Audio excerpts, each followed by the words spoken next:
ഇല്ല. കറിക്കിടുന്ന വേപ്പില അഥവാ കറിവേപ്പില എന്നാണ് പേരെങ്കിലും പറഞ്ഞെന്തായി?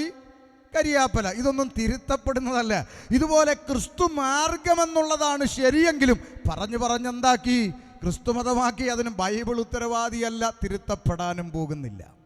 അപ്പോൾ ഒന്നാമത്തെ ചിന്ത, വേദപുസ്തകത്തിൽ മതമില്ല.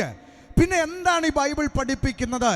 അതിൻ്റെ ഉത്തരം ഇങ്ങനെ പറയാം: സൃഷ്ടാവായ ദൈവവും സൃഷ്ടിയായ മനുഷ്യനും തമ്മിലുള്ള ബന്ധത്തെയാണ് വേദപുസ്തകം ലോകത്തോട് എല്ലാ കാലത്തും സംസാരിച്ചു കൊണ്ടിരിക്കുന്നത്.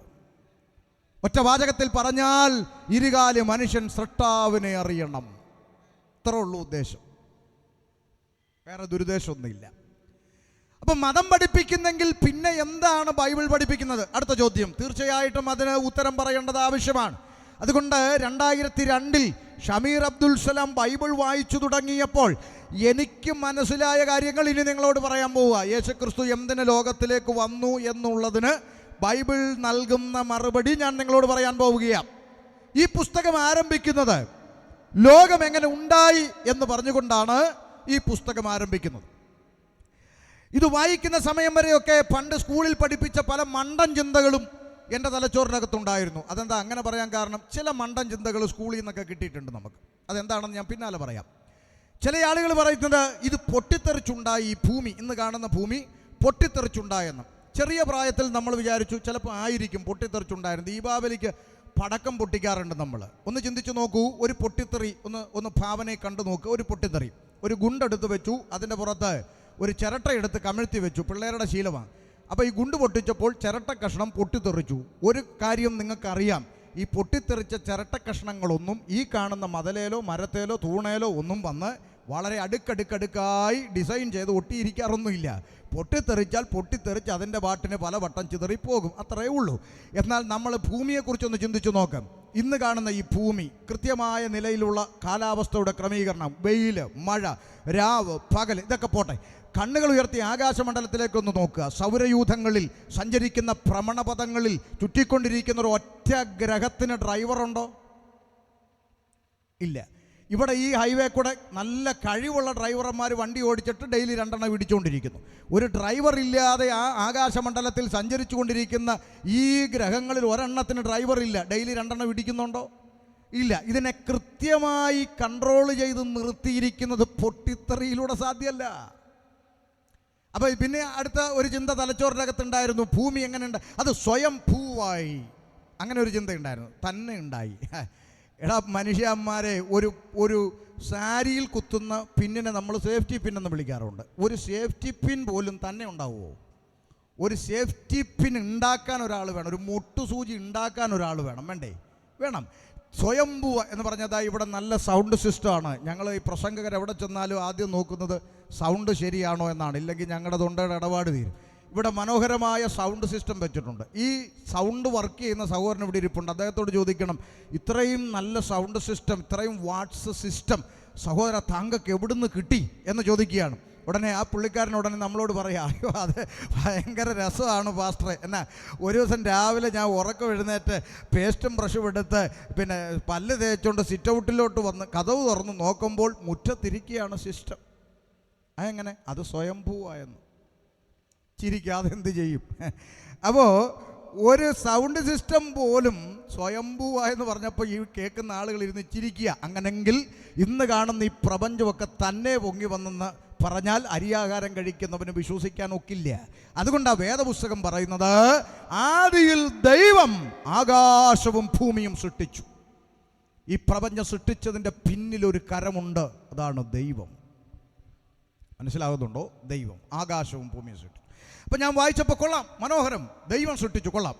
വീണ്ടും ഞാൻ വായിക്കാൻ തുടങ്ങി. അപ്പോഴോ ഓരോ ദിവസവും അടുക്കടുക്കായി ഈ കാണുന്ന പ്രപഞ്ചത്തിൽ ചരാചരങ്ങൾ, ഇടജാതി, മൃഗജാതി, കന്നുകാലി, നാൽക്കാലി, പറവജാതി എന്നിങ്ങനെ അടുക്കടുക്കായി പ്രപഞ്ചത്തിൽ സൃഷ്ടിപ്പ് നടത്തുന്ന ദൈവത്തെ ഞാൻ കണ്ടു. അപ്പോൾ എനിക്ക് അടുത്തൊരു സംശയം മാറി. എന്താ? ചില ആളുകൾ ചോദിക്കും, കോഴിയാണോ കോഴിമുട്ടയാണോ ആദ്യം ഉണ്ടായത്? ബൈബിൾ വായിച്ചപ്പോൾ സംശയം അങ്ങ് മാറി. എന്താണ്? ജീവജാലങ്ങൾ ഉണ്ടാകട്ടെ എന്ന് കൽപ്പിച്ചു. അപ്പോൾ കോഴി ഉണ്ടായി, പിന്നെ മുട്ടയിട്ടെ. തെങ്ങാണോ തേങ്ങയാണോ ആദ്യം ഉണ്ടായെന്നൊരു സംശയം ഉണ്ടായിരുന്നു. വേദപുസ്തകം വായിച്ചപ്പോൾ അതും മാറി, വൃക്ഷങ്ങൾ മുളച്ചു വരട്ടെ എന്ന് കൽപ്പിച്ചു, പിന്നെയാണ് തേങ്ങ പിടിച്ചത്. അപ്പോൾ ഇങ്ങനെയുള്ള സംശയങ്ങളൊക്കെ മാറി വളരെ അടുക്കടുക്കായി പ്രപഞ്ചത്തിൻ്റെ സൃഷ്ടിപ്പിനെ കുറിച്ച് പറഞ്ഞിരിക്കുന്നത് കണ്ടു. അങ്ങനെ 1-ാം ദിവസം, 2-ാം ദിവസം, 3-ാം ദിവസം എന്നിങ്ങനെ അടുക്കടുക്കായി പ്രപഞ്ചത്തിൽ സൃഷ്ടിപ്പ് നടത്തുന്ന ദൈവം 6-ാം ദിവസമായപ്പോൾ ഒരു തീരുമാനം. എന്താണ്? ഈ കാണുന്ന സകല ചരാചരങ്ങളെ സൃഷ്ടിച്ചനന്തരം സ്വർഗത്തിലെ ദൈവത്തിൻ്റെ ഒരു തീരുമാനം എന്താണ്? ഇനി മനുഷ്യനെ സൃഷ്ടിക്കുക. ഇവിടെ നിങ്ങൾ ശ്രദ്ധയോടെ കേൾക്കണം. മനുഷ്യനെ സൃഷ്ടിക്കുവാൻ തീരുമാനിച്ചു. ഞാൻ നോക്കി എങ്ങനെയാണ് ഈ ദൈവം മനുഷ്യനെ സൃഷ്ടിക്കുന്നതെന്ന് വേദപുസ്തകത്തിലേക്ക് വായിച്ചു നോക്കിയപ്പോൾ വൃക്ഷങ്ങൾ മുളച്ചു വരട്ടെ, കന്നുകാലികൾ ഉണ്ടാകട്ടെ, ഇടജാതികൾ ഉണ്ടാകട്ടെ, പറവജാതി പറക്കട്ടെ എന്ന് പറഞ്ഞതുപോലെ ഒരു മനുഷ്യൻ ഉണ്ടാകട്ടെ എന്ന് പറയുമെന്നാണ് ഞാൻ ചിന്തിച്ചത്. പക്ഷേ അങ്ങനെയല്ല. മനുഷ്യനെ സൃഷ്ടിക്കുന്ന രംഗം വന്നപ്പോൾ വേദപുസ്തകത്തിൽ എഴുതിയിരിക്കുന്നു. ആമേൻ. ഉൽപ്പത്തി പുസ്തകം 2-ാം അധ്യായം അതിന്റെ 7-ാമത്തെ വാക്യം ഒന്ന് വായിച്ചു കേട്ടെ. വായിച്ച് 2:7. യഹോവയായ ദൈവം നിലത്തെ പൊടികൊണ്ട് മനുഷ്യനെ നിർമ്മിച്ചിട്ട് അവന്റെ മൂക്കിൽ ജീവശ്വാസം ഊതി മനുഷ്യൻ ജീവനുള്ള ദേഹിയായി തീർന്നു. ഒന്ന് ശ്രദ്ധിച്ചേ. യഹോവയായ ദൈവം നിലത്തെ പൊടി കൊണ്ട്, മണ്ണുകൊണ്ട് മനുഷ്യന്റെ രൂപം നിർമ്മിച്ചെന്ന്. അപ്പൊ നിങ്ങളൊരു കാര്യം മനസ്സിലാക്കണം. ദൈവം, സ്വർഗത്തിലെ സൃഷ്ടാവ്, പടച്ചവൻ, ഈശ്വരൻ ദൈവം തൻ്റെ കരങ്ങൾ കൊണ്ട് മെനഞ്ഞുണ്ടാക്കിയ ഏറ്റവും പ്രിവിലേജുള്ള ഒരു സൃഷ്ടിയാണ് ഞാനും നിങ്ങളും, മനുഷ്യൻ. യഹോവയായ ദൈവം നിലത്തെ പൊടി കൊണ്ട് മനുഷ്യനെ നിർമ്മിച്ചു. നോക്ക്, ഇന്നും മനുഷ്യൻ്റെ അവസ്ഥ എന്താ? മരിച്ചു കഴിഞ്ഞ് കല്ലറയ്ക്കകത്ത് കൊണ്ടുവച്ച് മാസങ്ങൾ പിന്നിട്ട് കഴിയുമ്പോൾ ഒന്ന് തുറന്നു നോക്കിയാൽ മനുഷ്യൻ്റെ ഈ കാണുന്ന മജ്ജയും മാംസവും രക്തവുമൊക്കെ ഉള്ള ഈ ശരീരം പഞ്ചസാരത്തരി മണൽ പോലെയായി കിടക്കുന്നതും എല്ലുകൾ മാത്രം ശേഷിച്ചിരിക്കുന്നതും കാണാം. അതുകൊണ്ട് വേദപുസ്തകം ഇങ്ങനെ പറയുന്നു, മനുഷ്യനെ പൊടിയിൽ നിന്നെടുത്തു, അവൻ പൊടിയിലേക്ക് തിരികെ ചേരും എന്ന് പറയുന്നു. വളരെ കൃത്യമായ വീക്ഷണം. മനുഷ്യനെ മണ്ണ് കൊണ്ട് നിർമ്മിച്ചു, പക്ഷെ അനക്കമില്ല. എപ്പോഴാ അനക്കം വെച്ചത്? അവൻ്റെ മൂക്കിലേക്ക് ജീവശ്വാസം ഊതി മനുഷ്യൻ ജീവനുള്ളവനായി. ഇന്ന് രാത്രി ഉച്ചക്കട ഒരു കാര്യം ശ്രദ്ധിക്കണം. ഈ പറയപ്പെട്ട സൃഷ്ടാവ്, പടച്ചവൻ, ഈശ്വരൻ ദൈവം അന്ന് മനുഷ്യനിലേക്ക് ഊതിയ ജീവശ്വാസത്തിലൂടെ ഇവിടുത്തെ കന്നുകാലിക്കും ഇടജാതിക്കും മൃഗജാലങ്ങൾക്കും ഒന്നും ലഭിക്കാത്തൊരു ലോട്ടറി, ഒരു ബോണസ് എനിക്കും നിങ്ങൾക്കും ലഭിച്ചു, മനുഷ്യന് ലഭിച്ചു. ഒരു പ്രത്യേകത. എന്താണ് ആ പ്രത്യേകത? വിലപ്പെട്ട ആത്മാവുള്ളവനായി ദൈവം മനുഷ്യനെ സൃഷ്ടിച്ചു. മനസ്സിലായോ? കുഞ്ഞുകളി അല്ലത്. മനുഷ്യൻ്റെ മേൽ വിലപ്പെട്ട ആത്മാവുണ്ട്. ഉണ്ടോ? ഉണ്ടെന്നില്ല. ഉണ്ടോ? ഉണ്ടെന്ന് ഞാൻ തെളിയിക്കാം. നിങ്ങളുടെ നാട്ടിൽ ഉച്ചക്കടയിൽ ആരെങ്കിലും നിങ്ങളെ ക്ഷണിക്കാറുണ്ടോ? എടി രമണി, വീട്ടിലെ പട്ടി ചത്തുപോയി, അടുത്ത ആഴ്ച 16 അടിയന്തരമാണ്, ഇഡലി തിന്നാൻ വരണമെന്ന് ആരെങ്കിലും കാർഡ് മടിച്ച് വിളിക്കാറുണ്ടോ? ഇല്ല. ക്രിസ്ത്യാനി വിളിക്കാറുണ്ടോ? ശോശാമേ, വീട്ടിലെ പശു അങ്ങ് ചത്തുപോയി, പാട്ടുകുർബാനയ്ക്ക് അച്ഛനൊക്കെ വരുന്നുണ്ട്, നിങ്ങളും വരണമെന്ന് വിളിക്കാറുണ്ടോ? ഇല്ല. മുസ്ലിങ്ങൾ വിളിക്കാറുണ്ടോ? ഞങ്ങളുടെ എരുമ മരിച്ചു, 11-ാം കത്തത്തിന് ചെമ്പ് പൊട്ടിക്കും, ബിരിയാണി അടിക്കാൻ വരണമെന്ന് വിളിക്കാറുണ്ടോ? ഇല്ല. നാട്ടിലുള്ള ഒരു മനുഷ്യനും അവരുടെ മൃഗജാലങ്ങൾ ചത്തു കഴിഞ്ഞാൽ കാർഡ് പഠിച്ച് വിതരണം ചെയ്ത് വിളിക്കാറില്ല. അതേ സമയത്ത് മനുഷ്യൻ മരിച്ചാലോ? മനുഷ്യൻ മരിച്ചാൽ ശേഷക്രിയ, മോക്ഷക്രിയ, അടിയന്തരം, പാട്ടുകുർബാന, കത്തം എന്ന് പറഞ്ഞ ചടങ്ങുകൾ ശേഷിക്കുന്നതിൻ്റെ കാരണം മനുഷ്യനറിയാം ഇവൻ്റെ അകത്ത് വിലപ്പെട്ട ആത്മാവുണ്ട്, അതിനൊരു മോക്ഷം ലഭിക്കണം. മനസ്സിലായോ? ഇപ്പം മനുഷ്യൻ ആത്മാവുണ്ട്. ഇനിയും വേണേൽ ഒരു തെളിവ് ചുമ്മാ ഇട്ട് തരാം. ഇവിടെ ഈ ഉച്ചക്കടയിൽ ഇങ്ങനെ ഒരു സുവിശേഷ മഹായോഗം നടക്കുന്നു എന്നുള്ളത് ഈ പന്തലിൽ ഇരിക്കുന്ന മനുഷ്യന്മാർ മാത്രമേ അറിഞ്ഞിട്ടുള്ളൂ. ഇവിടുത്തെ ജീവജാലങ്ങളൊന്നും ഇതറിഞ്ഞിട്ടില്ലേ? ഇല്ലേ? ഉണ്ട്. വഴിയിൽ കൂടെ നടന്നു പോയ പട്ടി തലപൊക്കി നോക്കി സുവിശേഷ യോഗം, ഷമീർ കൊല്ല, അതിന് പട്ടിക്കെന്നാ? പട്ടി അതിൻ്റെ പാട്ടിന് പോയി. കാക്ക പറന്ന് വന്ന് ഫ്ലക്സിലിരുന്ന് കുനിഞ്ഞു നോക്കി സുവിശേഷ യോഗം, ഷമീർ കൊല്ല, അതിന് കാക്കയ്ക്കെന്നാ? കാക്ക അതിൻ്റെ പാട്ടിന് പോയി. അല്ലേ? ആട് കണ്ട്, മാട് കണ്ട്, പശു കണ്ട്, പോത്ത് കണ്ടു. എരുമ തലപൊക്കി നോക്കിയപ്പം ഒരു ഫ്ലക്സ് വലിച്ചു കെട്ടിയേക്കും, സുവിശേഷ യോഗം, ഷമീർ കൊല്ലം. എരുമയ്ക്കെന്നാ? ചില എരുമകളാണെങ്കിൽ അത് കടിച്ചങ്ങ് കീറി. ചില എരുമകൾ അങ്ങനെ കീറും. അതിനോട് പറയാൻ പറ്റുമോ എരുമ ഞങ്ങളുടെ യോഗമാണെന്ന് പറയാൻ പറ്റുമോ? ചില എരുമകൾ അങ്ങനെ. എന്നാൽ 6 മണിക്ക് കൊയർ പാട്ട് തുടങ്ങിയപ്പോൾ എരുമ വല്ലതും കസേര വന്നിരുന്നോ? 2 പാട്ട് കേട്ടിട്ട് പോവാം, അങ്ങനെ വല്ലതും ഇരുന്നോ? ഇല്ല. ഈ തെങ്ങിനകത്തൊക്കെ കൂടി വച്ചിരിക്കുന്ന കാക്കകളൊക്കെ ഇപ്പൊ തണുപ്പത്ത് പതുങ്ങി അവിടെ ഇരിക്കുന്നു. യോഗം ഇവിടെ നടക്കുന്നു. ഇവരാരും പറന്നു വന്ന് കസേരയിലിരുന്ന് ആശീർവാദം പറയുന്നിട്ട് പോകാം എന്ന് പറഞ്ഞ് വന്നിരിക്കാത്തത് ദേഹമുണ്ട്, ദേഹിയുണ്ട്, എന്തില്ല, ആത്മാവില്ല. ചിന്തിക്കുവാൻ, മനനം ചെയ്യുവാനുള്ള ചിന്താശേഷിയുള്ളവനായി, ആത്മാവുള്ളവനായി, മനനം ചെയ്യുന്നവനായി, സ്വർഗത്തിലെ സൃഷ്ടാവ്, ഈശ്വരൻ, പടച്ചവൻ, സൃഷ്ടാവ്, സൃഷ്ടിച്ച ഒരേ ഒരു സൃഷ്ടി എന്ന് പറയുന്ന ഞാനും നിങ്ങളുമാണ് മനുഷ്യനെന്ന് പറയുന്ന ഇരുകാലിയാണ്. ഇതൊക്കെയാ വേദപുസ്തകം പഠിപ്പിക്കുന്നത്. ഇതൊന്നും അറിയാതെ പുറത്ത് നിന്നുകൊണ്ട് എന്തിനാ പോകുന്നത്, പിടിച്ചോണ്ട് പോയി വലിച്ചോ. ഇവിടെ ആരും പിടിച്ചും വലിച്ചും ഒന്നും കൊണ്ടുവരുന്നില്ല. നിനക്ക് ചെവി ഉണ്ടെങ്കിൽ നീ കേട്ടോ, കാര്യം പറഞ്ഞു തരാം, അത്രേ ഉള്ളൂ. അപ്പോൾ സൃഷ്ടിച്ചവൻ നിലത്തെ മണ്ണുകൊണ്ട് മനുഷ്യനെ സൃഷ്ടിച്ചു. അങ്ങനെ ഉലക ചരിത്രത്തിൽ ആദ്യമായി ഒരു മനുഷ്യൻ സൃഷ്ടിക്കപ്പെട്ടു. പേര് ഉറക്കെ പറ, ആദം. അപ്പോൾ അടുത്ത സ്റ്റെപ്പ് ഞാൻ വീണ്ടും വായിച്ചു.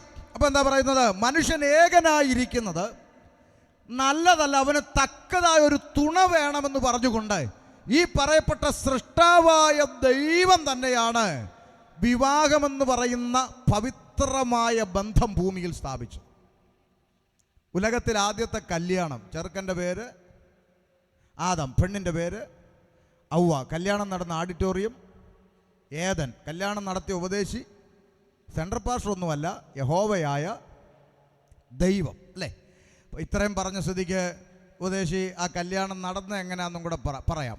ഈ ആദമെന്ന് പറയുന്ന ചെറുക്കൻ അടുത്ത് നിന്ന് ഏദൻ തോട്ടത്തിൽ നിന്നൊരു കാട്ടുമരത്തിൻ്റെ വള്ളി ഡിങ്കനെ പോലെ പറന്നുപോയി പൊട്ടിച്ച് പെണ്ണിൻ്റെ കഴുത്തേലോട്ടിട്ടൊരു മുറുക്ക്. ഇത് കണ്ട് ദൈവം അപ്പുറത്തോട്ട് മാറി എന്ന് കൂന്നഞ്ചാറ് ഊവലും ഒക്കെ. അങ്ങനെ വല്ലതും കൂവിയോ? പറ ഇല്ല. അങ്ങനെ വല്ലതും മുറുക്കിയോ? അങ്ങനെ ഒന്നും മുറുക്കിയില്ല. അത് ആ പെന്തക്കോസുകാർ മുറുക്കാത്ത. മനസ്സിലായി? ഇനി ആരും ചോദിച്ചേക്കരുത്, എന്നാടി കർത്തചരട് പോലും ഇല്ലല്ലോടി, അങ്ങനെ ഒന്നും പറയണ്ട. ഈ മുറുക്കാത്തതിൻ്റെ കാരണം പുസ്തകത്തിൽ അങ്ങനെ മുറുക്കിയല്ല ദൈവം യോജിപ്പിച്ചത്. പിന്നെ ആരാ ഭാഷ ഈ മുറുക്ക് കണ്ടുപിടിച്ച്? അത് ഇരുകാലി മനുഷ്യൻ കണ്ടുപിടിച്ച ഏർപ്പാടാ ഈ മുറുക്ക്. അതെന്തിനാ? അവന് തോന്നുമ്പോൾ ഇത് പൊട്ടിച്ചേച്ച് അടുത്ത മുറുക്കാൻ. ഇവൻ ഓടി നടന്ന് മുറുക്കണം. അതിനുവേണ്ടി അവൻ കണ്ടുപിടിച്ച സൂത്രമാണെന്ത്? മുറുക്ക്. അത് കാര്യം തമാശ പറഞ്ഞല്ല, കാര്യം പറഞ്ഞു തരാം കേട്ടോ. ദൈവം യോജിപ്പിച്ചതുപോലെ യോജിച്ചാൽ അതിനകത്തൊരു കുടുക്കുണ്ട്. എന്താ കുടുക്കെന്നറിയാവോ? ഈ ആദം ഔവയെ സ്വീകരിച്ചത് മുറുക്കിയല്ല, പിന്നെ എങ്ങനാ? ദൈവം സാക്ഷിയായ ഒരു ഉടമ്പടി ചെയ്യുക. എന്തുവാ ഉടമ്പടി? ഇത് എൻ്റെ അസ്ഥിയിൽ നിന്നുള്ള അസ്ഥിയും എൻ്റെ മാംസത്തിൽ നിന്നുള്ള മാംസം എന്ന് പറഞ്ഞാൽ ഈ നിൽക്കുന്ന ദൈവം എനിക്ക് തുണയായി തന്ന ഈ പെൺകുട്ടിയുണ്ടല്ലോ, അവൾ ഞാൻ തന്നെയാണ്, എൻ്റെ അസ്ഥിയും എൻ്റെ മാംസവുമാണ് ഇവൾ എന്ന് പറഞ്ഞൊരു ഉടമ്പടി ദൈവം സാക്ഷിയായി ചെയ്തു. അങ്ങനെയാ യോജിക്കപ്പെട്ട ആദ്യത്തെ കല്യാണം. നിങ്ങൾ ശ്രദ്ധിച്ച് കേട്ടോണം. ഈ ഉടമ്പടി പ്രകാരം യോജിക്കപ്പെട്ടാൽ ഒരു കുടുക്കുണ്ട്. എന്താ കുടുക്കെന്നറിയാവോ? പറഞ്ഞു തരാം. അസ്ഥിക്ക് മാംസം കൂടാതെയോ മാംസത്തിന് അസ്ഥി കൂടാതെയോ ജീവിക്കാൻ കഴിയില്ല. പറ്റുമോ? ചിലർക്ക് മനസ്സിലായില്ല, കണ്ണും തള്ളിയിരിക്കുക. പറഞ്ഞു തരാം, ഇങ്ങോട്ട് നോക്കേ. ഇവിടെ പ്രസംഗിച്ചുകൊണ്ട് നിൽക്കുന്ന എൻ്റെ ശരീരത്തിൽ അസ്ഥി ഉണ്ടോ? ഉണ്ട്. മാംസം ഇല്ലെന്നിരിക്കട്ടെ, പിള്ളേരെന്നെ പൊക്കിയെടുത്ത് ലാബിൽ കൊണ്ട് തൂക്കിയിടത്തില്ലേ പഠിക്കാൻ, ശരിയല്ലേ? ഇനി മാംസമുണ്ട്, അസ്ഥി ഇല്ലെന്നിരിക്കട്ടെ, ഞാൻ എഴുന്നേറ്റ് ഇങ്ങനെ നിവർന്ന് നിൽക്കുമോ? വേണ്ട, മൈദാമാവ് കുഴച്ചിട്ടിരിക്കുന്ന പോലെ അവിടെ കിടക്കും. അപ്പോൾ ചുരുക്കി പറഞ്ഞാൽ അസ്ഥിയും മാംസവും ഉണ്ടെങ്കിലല്ലേ ഞാനിങ്ങനെ നിവർന്ന് നിൽക്കുള്ളൂ, നിങ്ങളൊക്കെ ഇങ്ങനെ നിവർന്നിരിക്കുള്ളൂ കസേര. അതേസമയം ഷമീർ കൊല്ലത്തിൻ്റെ അസ്ഥിയും മാംസവും തമ്മിൽ വേർപെടുന്ന ഒരു ദിവസമില്ലേ? ഉണ്ടോ ഇല്ലോ? ഉണ്ട്. അതെന്നാ? അങ്ങോട്ട്. ഷമീർ കൊല്ലം മരിച്ച് പെട്ടിക്കകത്ത് കയറുന്ന അല്ലേ? ആ ദിവസം പെട്ടിക്കകത്ത് കയറി ഇങ്ങനെ കൊണ്ടുവച്ചു. നിങ്ങളൊക്കെ വരുമായിരിക്കും അല്ലേ? എല്ലാവരും ഇങ്ങനെ വന്നിങ്ങനെ നിരന്നിരിക്കുന്നു. വലിയ ആൾക്കൂട്ടമൊക്കെ കൂടി നമ്മുടെ പാഷന്മാരൊക്കെ ഇങ്ങനെ നിരന്നിരുന്നു. പാഷന്മാർ പിന്നെ മൈക്കെടുത്തിട്ട് എന്നെക്കുറിച്ച് അങ്ങ് തള്ളി മറിക്കും. കാലഘട്ടത്തിൻ്റെ അപ്പോസ്തലനായി നിന്ന് ഷമീർ കൊല്ലെന്നൊക്കെ. ഞാൻ ജീവിച്ചിരിക്കുമ്പോൾ ഒരു നല്ല വാക്കോട്ട്, അതാണ് എനിക്ക് വിഷമം. ജീവിച്ചിരിക്കുമ്പം വെക്കാവുന്ന പാര മുഴുവൻ വെച്ചേച്ച് ചാകുമ്പോൾ വന്ന് തള്ളാനിരിക്കുന്ന പാഷന്മാരാരും വരരുത്. നമ്മൾ ഒരാളോട് ജീവിച്ചിരിക്കുമ്പോഴല്ലേ പറയേണ്ടത്? വളരെ നന്നായിട്ടുണ്ട്, ദൈവം അനുഗ്രഹിക്കട്ടെ, നമുക്കൊരു സന്തോഷം, മുന്നോട്ട് പോകാൻ ഒരു ഊർജ്ജമൊക്കെ കിട്ടും അല്ലേ? ജീവിച്ചിരിക്കാൻ പറഞ്ഞു. ചത്ത് കഴിഞ്ഞിട്ട് ചുമ്മാ കയറി നിന്ന് അങ്ങനെയോ ആയിരുന്നു ഇങ്ങനെയായിരുന്നു ഇതോട്ട് എനിക്ക് കേൾക്കാനൊക്കെ എനിക്കൊട്ട് കേൾക്കാനും പറ്റില്ല. ഞാൻ പെട്ടിക്കകത്ത് കിടക്കുക. അതുകൊണ്ട് വല്ലതും പറയാനൊക്കെ ആഗ്രഹമുണ്ട്, ജീവനോടിരിക്കും വിളിച്ച് പറയണം, പാസ്റ്റർ ദൈവം അനുഗ്രഹിക്കട്ടെ, നമുക്കൊരു സന്തോഷം. അപ്പോൾ ചുരുക്കി പറഞ്ഞാൽ പെട്ടിക്കകത്താക്കി പ്രാർത്ഥിച്ച് കല്ലറെ കൊണ്ടുപോയി കുഴിക്കകത്തിറക്കി വെച്ച് പരിപ്പ് വടയും ചായയും ഒക്കെ കഴിച്ച് നിങ്ങളെല്ലാവരും പോയി കഴിഞ്ഞ് മാസങ്ങൾ പിന്നിടുമ്പോൾ ദേ ഷമീർ കൊല്ലത്തിൻ്റെ അസ്ഥിയും മാംസവും വേർപെട്ടും മണ്ണിൽ ചേരുന്നത് മരണമെന്ന് പറയുന്നൊരു പ്രോസസ്സിലൂടെയാണ്. അങ്ങനെങ്കിൽ ദൈവം യോജിപ്പിച്ച ഉടമ്പടി പ്രകാരം വിവാഹം കഴിച്ചാൽ ഒരു കുടുക്കുണ്ട്, മരണത്താലല്ലാതെ പിന്നെ പിരിയാൻ പറ്റില്ല. മനസ്സിലായോ? അതാണ് ഇതിൻ്റെ അകത്ത് വിവാഹം കഴിച്ചാലുള്ള കുഴപ്പം. അപ്പോൾ ഈ മനുഷ്യന്മാരൊരു സൂത്രം, എടാ ഇവളുമാരെ ചാകുന്നവരെ കൊണ്ട് നടക്കണോ, വലിയ മെനക്കേടാണല്ലോ, എങ്ങനെ ഇടയ്ക്കൊന്ന് ഒഴിവാക്കാമെന്ന് ചിന്തിച്ചപ്പോൾ ഈ മുറുക്കുന്ന പരിപാടി മനുഷ്യന് കിട്ടി. കാര്യം എന്താ, ഈ മുറുക്കി യോജിപ്പിച്ച് കഴിഞ്ഞാൽ ഇവന് ദേഷ്യം വരുമ്പം വലിച്ചു പൊട്ടിച്ചേച്ച് എനിക്ക് നിന്നെ വേണ്ടാടി എന്ന് പറഞ്ഞാൽ എളുപ്പത്തിൽ രക്ഷപ്പെടാം. പിടികിട്ടിയ ആ പരിപാടി. അതുകൊണ്ടാണ് ഈ കൂട്ടത്തിൽ വന്ന് കല്യാണം കഴിച്ചാൽ പെട്ടു, പിന്നെ ചാകുന്നവരെ ചുമന്നേ പറ്റും. ഇവിടെ വേറെ വകുപ്പൊന്നും ഇല്ല, മനസ്സിലാകുന്നില്ലേ? അതുകൊണ്ട് ഞങ്ങൾ ഉപദേശിമാരുടെ അടുത്ത് ആരെങ്കിലും ഡൈവേഴ്സ് ചെയ്യണമെന്നോ രണ്ടാം ഘട്ടം എന്നൊക്കെ പറഞ്ഞ് വന്നാൽ ഓടണമെന്ന് പറഞ്ഞ് ഓടിക്കും. കാര്യം ഇവിടെ ആ വകുപ്പ് എടുക്കത്തില്ല. പിന്നെ തുണി മാറുന്ന പോലെ ഓടി നടന്ന് കെട്ടണമെന്നുള്ളവൻ നോക്കും, ഈ പ്രമാണം ഒന്നും ഒക്കത്തില്ല. അതുകൊണ്ട് അവൻ ഇത് ചെയ്യാം. അത് പോട്ടെ. നമുക്ക് ഈ പുസ്തകം പഠിപ്പിക്കുന്ന കാര്യമായി പറഞ്ഞുകൊണ്ടിരിക്കുന്നത് ദൈവം ഉടമ്പടി പ്രകാരമാണ് യോജിപ്പിച്ചത്. മനസ്സിലായില്ലേ? അതുകൊണ്ട് നാളൊരു കല്യാണത്തിന് പോയപ്പോൾ യോ ഒന്നും കെട്ടിയില്ലേ എന്നൊക്കെ എന്തോ സംഭവിക്കുന്ന പോലെ, ഒന്നും സംഭവിക്കാനില്ല. കെട്ടിയവരൊക്കെ ഇവിടെ ആശുപത്രി കയറി ഇറങ്ങാൻ വേണ്ടി കൊണ്ടുപോയി പണയം വെച്ചിരിക്കുക. കെട്ടിയതിലൊന്നും വലിയ കാര്യമൊന്നുമില്ല. ജീവിക്കുക എന്നുള്ളതാണ് കാര്യം. പ്രൈസല്ലോ. അത് പോട്ടെ. അപ്പോൾ ആദ്യത്തെ കല്യാണം, അപ്പോൾ ഉലക ചരിത്രത്തിൽ ആദ്യത്തെ കല്യാണം ആദം ഹവ്വ ദമ്പതികൾ സൃഷ്ടിക്കപ്പെട്ടു. ഇത്രയും കാര്യങ്ങളാണ് വേദപുസ്തക ഉൽപ്പത്തിയിൽ പ്രാരംഭത്തിൽ പഠിപ്പിക്കുന്നത്. ഇതിനകത്തിപ്പോൾ ആർക്കും ദോഷമുള്ള വല്ലതും ഉണ്ടോ? എടാ കെട്ടിയ പെണ്ണിനെ മരിക്കുന്നവരെ പോറ്റണം എന്നൊക്കെ പഠിപ്പിക്കുന്ന അത്ര മോശം കാര്യമാണോ? അല്ല. ഇതൊക്കെ മനസ്സിലാക്കി ചുമ്മാ വെളി ഇറങ്ങി നിന്ന് കൊഞ്ഞനം കുത്തിയിട്ട് കാര്യമില്ല. പുസ്തകം പഠിപ്പിക്കുന്നത് ഇതാ. അപ്പോൾ ഇത് മനസ്സിലാക്കിക്കോണം. സമാധാനത്തോടെ സന്തോഷത്തോടെയുള്ള കുടുംബജീവിതം. ഓക്കെ. ഇന്ന് അനേക കുടുംബ ബന്ധങ്ങൾ തകർന്നുകൊണ്ടിരിക്കുന്നൊരു കാലമാണ്. ഇത് കൺവെൻഷൻ അല്ല, ഇത് കല്യാണമല്ല, കൺവെൻഷനാണെന്ന് എനിക്ക് അറിയാമെങ്കിലും ഒരു രണ്ട് വാക്ക് ഞാൻ പറഞ്ഞു വിടുക. അനേക കുടുംബ ബന്ധങ്ങൾ തകർന്നുകൊണ്ടിരിക്കുന്നൊരു കാലമാണിന്ന്. അതുകൊണ്ട് എടുത്തു പറയുന്നത് ഈ മരണത്താലല്ലാതെ വേർപിരിക്കാൻ കഴിയാത്ത ബന്ധമാണ് കുടുംബം. ദൈവത്തിൻ്റെ സന്നിധിയിൽ കുടുംബജീവിതത്തിന് വലിയ പ്രാധാന്യമുണ്ട്. അല്ല ഈ നാട്ടിലെ പെണ്ണുങ്ങൾ പറയുന്ന പോലെ അടിച്ച് കളയടി അവനല്ലെങ്കിൽ വേറൊരുത്തെ ഇങ്ങനെ പറയുന്ന പരിപാടിക്കൊന്നും ദൈവം കൂട്ടു നിൽക്കത്തില്ലെന്ന് ഓർത്തോണം. ദൈവം തന്ന കുടുംബജീവിതം മരണം വരെ, അതിൻ്റെ അകത്ത് കയറ്റമുണ്ടാകും, ഇറക്കമുണ്ടാകും, ഉയർച്ചയുണ്ടാകും, താഴ്ചയുണ്ടാകും.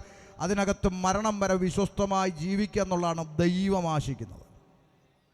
മനസ്സിലായോ? ഇതൊന്നും പറയുന്നത് ആളുകൾക്ക് അത്ര വലിയ താല്പര്യമുള്ള കാര്യമല്ല. അതുകൊണ്ട് പറ കുടുംബ ബന്ധങ്ങൾ തകരുന്ന കാലഘട്ടം. ഇനി തകരാതിരിക്കാൻ എന്തോ വഴിയെന്ന് ചോദിച്ചാൽ അത് കല്യാണത്തിന് പറയേണ്ടതാ. എന്നാലും ഒരു വരി പറയാം, ബാക്കി പറയുന്നില്ല. ഒരു വരി. ഇന്ന് 99% കുടുംബ ബന്ധങ്ങളും തകരാനുള്ള ഒരു കാര്യമായിട്ട് എനിക്ക് മനസ്സിലായിട്ടുള്ള ഒരു കാര്യം ഒരു വരി പറയാം. അത് ഇത്രയേ ഉള്ളൂ. ആരെങ്കിലും പരീക്ഷിക്കണമെങ്കിൽ പരീക്ഷിച്ച് നോക്കിക്കോ. ഒരൊറ്റ കാര്യമാണ് ഞാൻ മനസ്സിലാക്കിയത്, രഹസ്യം എന്നുള്ളതാണ്. രഹസ്യമില്ലെങ്കിൽ കുടുംബം എന്തായി? കുടുംബം സ്വർഗമാണ്. രഹസ്യം എന്ന് പറഞ്ഞാൽ ഇപ്പം ഭർത്താവിൻ്റെ മൊബൈൽ ഫോൺ ഗോദ്രേജിൻ്റെ പൂട്ടിട്ട് പൂട്ടി വെച്ചിരിക്കുക. ഇതിൻ്റെ ലോക്ക് എന്തുവാന്ന് കൂടെ കിടക്കുന്ന ഭാര്യയ്ക്ക് അറിഞ്ഞുകൂടാ. രഹസ്യമല്ലേ? ഞങ്ങളാരും മിണ്ടുന്നില്ല.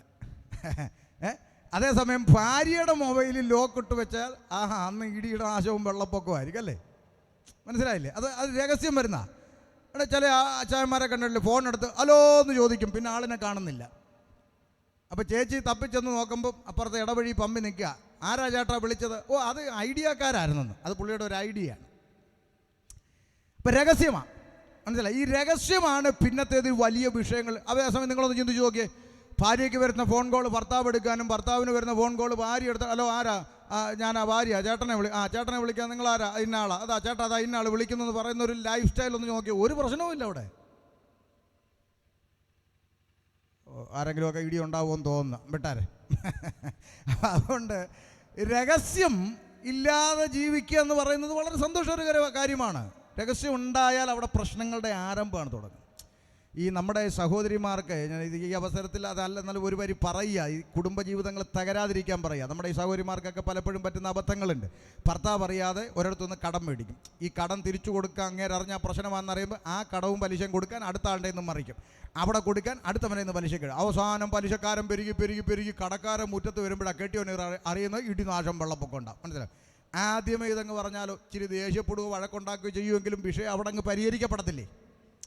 അപ്പോൾ ഇതാണ്, ഇത് പറഞ്ഞാൽ എന്തോ പുള്ളി ഭീകരന കാട്ടാളനെന്നൊക്കെ പറയുന്ന രീതിയിലൊക്കെ നമ്മൾ അങ്ങനെ വരുമ്പോഴാണ് ഈ പ്രശ്നങ്ങളുണ്ടാകുന്നത്. അതുകൊണ്ട് ഞാനൊരു കാര്യം ചുരുക്കി അങ്ങ് പറഞ്ഞ ആ ഭാഗം വിടാം. രഹസ്യങ്ങളില്ലാതെ ഒന്ന് ജീവിച്ചു നോക്കാൻ ഒരു പ്രശ്നമില്ലെന്ന്, വളരെ സന്തോഷമാണ്, സമാധാനം. രഹസ്യം അറിയാതെ ഇപ്പോൾ എന്താ ഇത്ര വലിയ രഹസ്യം ഒന്നുമില്ല. അങ്ങനെ ഒരു ജീവിതത്തിലേക്ക് ഒന്ന് ജീവിച്ചു നോക്കിയാൽ വളരെ അനുഗ്രഹമായിരിക്കും. വിഷയത്തിലോട്ട് തിരിച്ചു വരാം. അപ്പോൾ ആദം ഹവ്വ ദമ്പതികളെ ഏദൻ പൂങ്കാവനത്തിലാക്കി വെച്ചു സൃഷ്ടാവായ ദൈവം. അവർ സൃഷ്ടിച്ച ദൈവത്തെ സന്തോഷത്തോടെ ആരാധിച്ചും കൊണ്ട് മുന്നോട്ട് പോയി. ഇതാണ് വേദപുസ്തകം ഉൽപ്പത്തി എന്ന് പറയുന്ന പുസ്തകത്തിൽ പഠിപ്പിക്കുന്ന 1-ാം ഭാഗം. ഇതിൻ്റെ അകത്ത് വേറെ പ്രശ്നങ്ങളൊന്നുമില്ല. ആകെക്കൂടെ 2 മനുഷ്യൻ, ആദം ഹവ്വ, ആകെക്കൂടെ ഒരു ദൈവം, യഹോവയായ ദൈവം. വേറെ പ്രശ്നങ്ങളൊന്നുമില്ല. മനുഷ്യർ തമ്മിൽ അടിയില്ല, കാരണം വേറെ മനുഷ്യരില്ല. ദൈവങ്ങൾ തമ്മിൽ അടിയില്ല, കാരണം വേറെ ഇല്ലല്ലോ. അങ്ങനെ സന്തോഷത്തോടെ മുന്നോട്ട് പോയി. ഇപ്പം ഈ ചില വിയോജിപ്പുള്ള ആളുകൾ ചിലപ്പം പുറത്തിരുന്ന് കൊഞ്ഞനം കുത്തും. അവർ പിന്നെ അങ്ങേരെ ദൈവം 2 മനുഷ്യനെ സൃഷ്ടി, ആദം ഹവ്വ എന്ന്, അതാ ഇപ്പം പറഞ്ഞ പുള്ളി, പിന്നെ അതിനൊക്കെ 6 മാസം മുമ്പേ ഞങ്ങളുടെ ദൈവം സൃഷ്ടിച്ചായിരുന്നു. അന്ന് ആ മനുഷ്യരെ പേരിങ്ങോട്ടൊന്ന് വന്ന് പറഞ്ഞേ, മൈക്ക് ഞാൻ തരാം. ആദമിനും ഹവ്വയും മുമ്പേ 6 മാസം മുമ്പേ ഇവിടെ വേറെ ആരെങ്കിലും 2 മനുഷ്യർ സൃഷ്ടിച്ചെങ്കിൽ എന്നാൽ പിന്നെ ഒന്ന് അറിയണ്ടേ? ഉലകത്തിൽ ഏത് മനുഷ്യനോടും ആദ്യത്തെ മനുഷ്യരാരാന്ന് ചോദിച്ചാൽ സകല എണ്ണം പറഞ്ഞു കേട്ടിട്ടുള്ള 2 പേരേ ഉള്ളൂ. അത് ആദാമും ഹവ്വായും. അത് പഠിപ്പിച്ചത് ഈ പുസ്തകമാണ്. മനസ്സിലായോ? അങ്ങനെ സന്തോഷത്തോടെ അവർ ദൈവത്തെ ആരാധിച്ചുകൊണ്ട് മുന്നോട്ട് പോകുന്നു. ഇനിയാണ് കാതലായ വിഷയം, ശ്രദ്ധിച്ചോണം. കാതലായ വിഷയം, സൃഷ്ടാവായ ദൈവത്തിൽ നിന്നും സൃഷ്ടിയായ മനുഷ്യനെ അകറ്റുക എന്നുള്ളതാണ് എല്ലാ കാലഘട്ടത്തിലും ഇരുട്ടിൻ്റെ ശക്തികളുടെ ഉദ്ദേശം. അത് ഞാൻ ശ്രദ്ധിച്ച് വ്യക്തമാക്കാം. സൃഷ്ടാവായ ദൈവത്തിൽ നിന്ന് സൃഷ്ടിയായ മനുഷ്യനെ അകറ്റിക്കളയുവാൻ ഇടയ്ക്ക് രംഗപ്രവേശനം ചെയ്യുന്നൊരു കഥാപാത്രം ആരാ? ഈ പിശാച്, ഇബ്ലീസ്, ശൈത്താൻ, സാത്താൻ എന്നിങ്ങനെ വിവിധ നാമങ്ങളിൽ മനുഷ്യൻ സംബോധന ചെയ്യുന്ന ഒരുത്തൻ ഇരുട്ടിൻ്റെ ആത്മാവ് പിശാച്. അപ്പം ചില ചോദ്യങ്ങൾ നിങ്ങളുടെ മനസ്സിലോട്ട് വരിക. പക്ഷേ ഇതിനിടയ്ക്ക് പിശാചിനെ ആര് സൃഷ്ടിച്ചു, ഇതിനെ ആര് കൊണ്ടുവന്നു എന്നൊക്കെ ചോദ്യം വരിക. പറയാം. ഈ പിശാചെന്ന് പറഞ്ഞാൽ എന്താ? അപ്പം ചില ആളുകൾ വിചാരിക്കുന്നത് പണ്ട് നമ്മുടെ ചെറുപ്പകാലത്ത് ഒനിഡ TV-യുടെ പരസ്യത്തിലൊരു മൊട്ടത്തലയും വരുമായിരുന്നു. 2 കൊമ്പും വെച്ച് കണ്ണും തള്ളി പല്ലും ഇങ്ങനെ ഉന്തിയിരിക്കുന്ന ഒരു മൊട്ടത്തല. അപ്പോൾ പിശാചെന്ന് പറഞ്ഞാൽ ഇങ്ങനത്തെ ഒരു രൂപമാണെന്നാണ് പലരും പഠിച്ചു വച്ചിരിക്കുന്നത്. അത് തെറ്റാണ്. പിശാചിന് ഒരു മാനുഷിക ശരീരമുള്ളവനൊന്നും അല്ല, മനസ്സിലാക്കിക്കോണം. പിശാച് അതൊക്കെ ഈ സീരിയലുകാരുണ്ടാക്കി വെച്ച മെനയാണ്. സീരിയലുകാരെന്തെല്ലാം മെനയുണ്ട്. ചിലർ പിശാചെന്ന് പറഞ്ഞാൽ വെള്ള സാരിയും വെള്ള ബ്ലൗസും കൊടുത്ത് ചട്ടി പുകയും പുകച്ച് പാട്ടും പാടി വരുന്നതാണെന്നാണ് ചിലരുടെ ചിന്ത. ചുവന്ന ചുരിദാറിട്ടുകൊണ്ട് തൂങ്ങിച്ചത്ത പെണ്ണ് ചത്തു കഴിഞ്ഞപ്പം വെള്ള സാരിയും വെള്ള ദൈവം തുണിക്കച്ചവടം നടത്തുക, വരുന്നവർക്കെല്ലാം വെള്ളം കൊടുത്ത് ഇങ്ങോട്ട്. അതിനേക്കാളും വലിയൊരു ചിന്ത ഇങ്ങനെ തലയ്ക്കകത്ത് കിടക്കുന്നത് ഈ വരുന്ന പ്രേതങ്ങളും മുഴുവൻ പെണ്ണുങ്ങളാണ്. അതിനാ ഈ ആണുങ്ങളെ വിടാത്ത? എനിക്കിതുവരെ മനസ്സിലായിട്ടുണ്ട്. ചാകുന്നവനെല്ലാം പോയി വെള്ള സാരിയും ബ്ലൗസ് കൊടുത്തുകൊണ്ട് വരിക. എന്നാൽ ഈ പോന്നവന്മാരൊന്നും ഇതെന്താ വരാതെ? ഇവർ വെള്ള സാരിയും വെള്ള ബ്ലൗസ് കൊടുത്ത് വന്ന് കിണറ്റുകാരെ പമ്മി എത്തി നോക്കുന്നു, വാഴച്ചവിട്ടി വന്ന് പതുങ്ങിയിരിക്കുന്നു. പിന്നെ ചിലത് ചത്ത് കഴിഞ്ഞിട്ട് കൊച്ചുമോളുടെ കല്യാണം മുടക്കുന്നുണ്ട്. വല്ല ബോധമുണ്ടോ ഇതിനൊക്കെ? ചത്തുപോയ മുത്തച്ഛൻ കൊച്ചുമോളെ കല്യാണം മുടക്കുന്നു. നിനക്കൊക്കെ തലയ്ക്കകത്ത് ബോധമുണ്ടോ? അപ്പോൾ ഒരു കാര്യം, ഇതൊക്കെ സീരിയലുകാരുണ്ടാക്കി വെച്ച മെനകേടാ.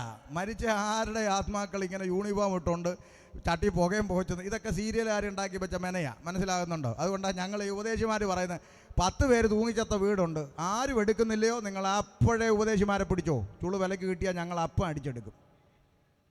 എവിടെങ്കിലും വിൽക്കാൻ ഇട്ടേക്കുന്ന ആരും എടുക്കും, അപ്പോഴേ വിളിച്ചോ ഉപദേശിമാരെ, ബന്ധുക്കോസുകാർ, അപ്പോഴേ ചുളു വിലക്ക് കിട്ടി അടിച്ചെടുക്കും. 2 കല്ലറയുള്ളൊരു വീട് ആരും എടുക്കുന്നത്? 10 കല്ലറ ഉണ്ടെങ്കിലും പിടിച്ചോ, ചുളു വിലക്ക് കിട്ടി അപ്പം അടിച്ചെടുക്കും.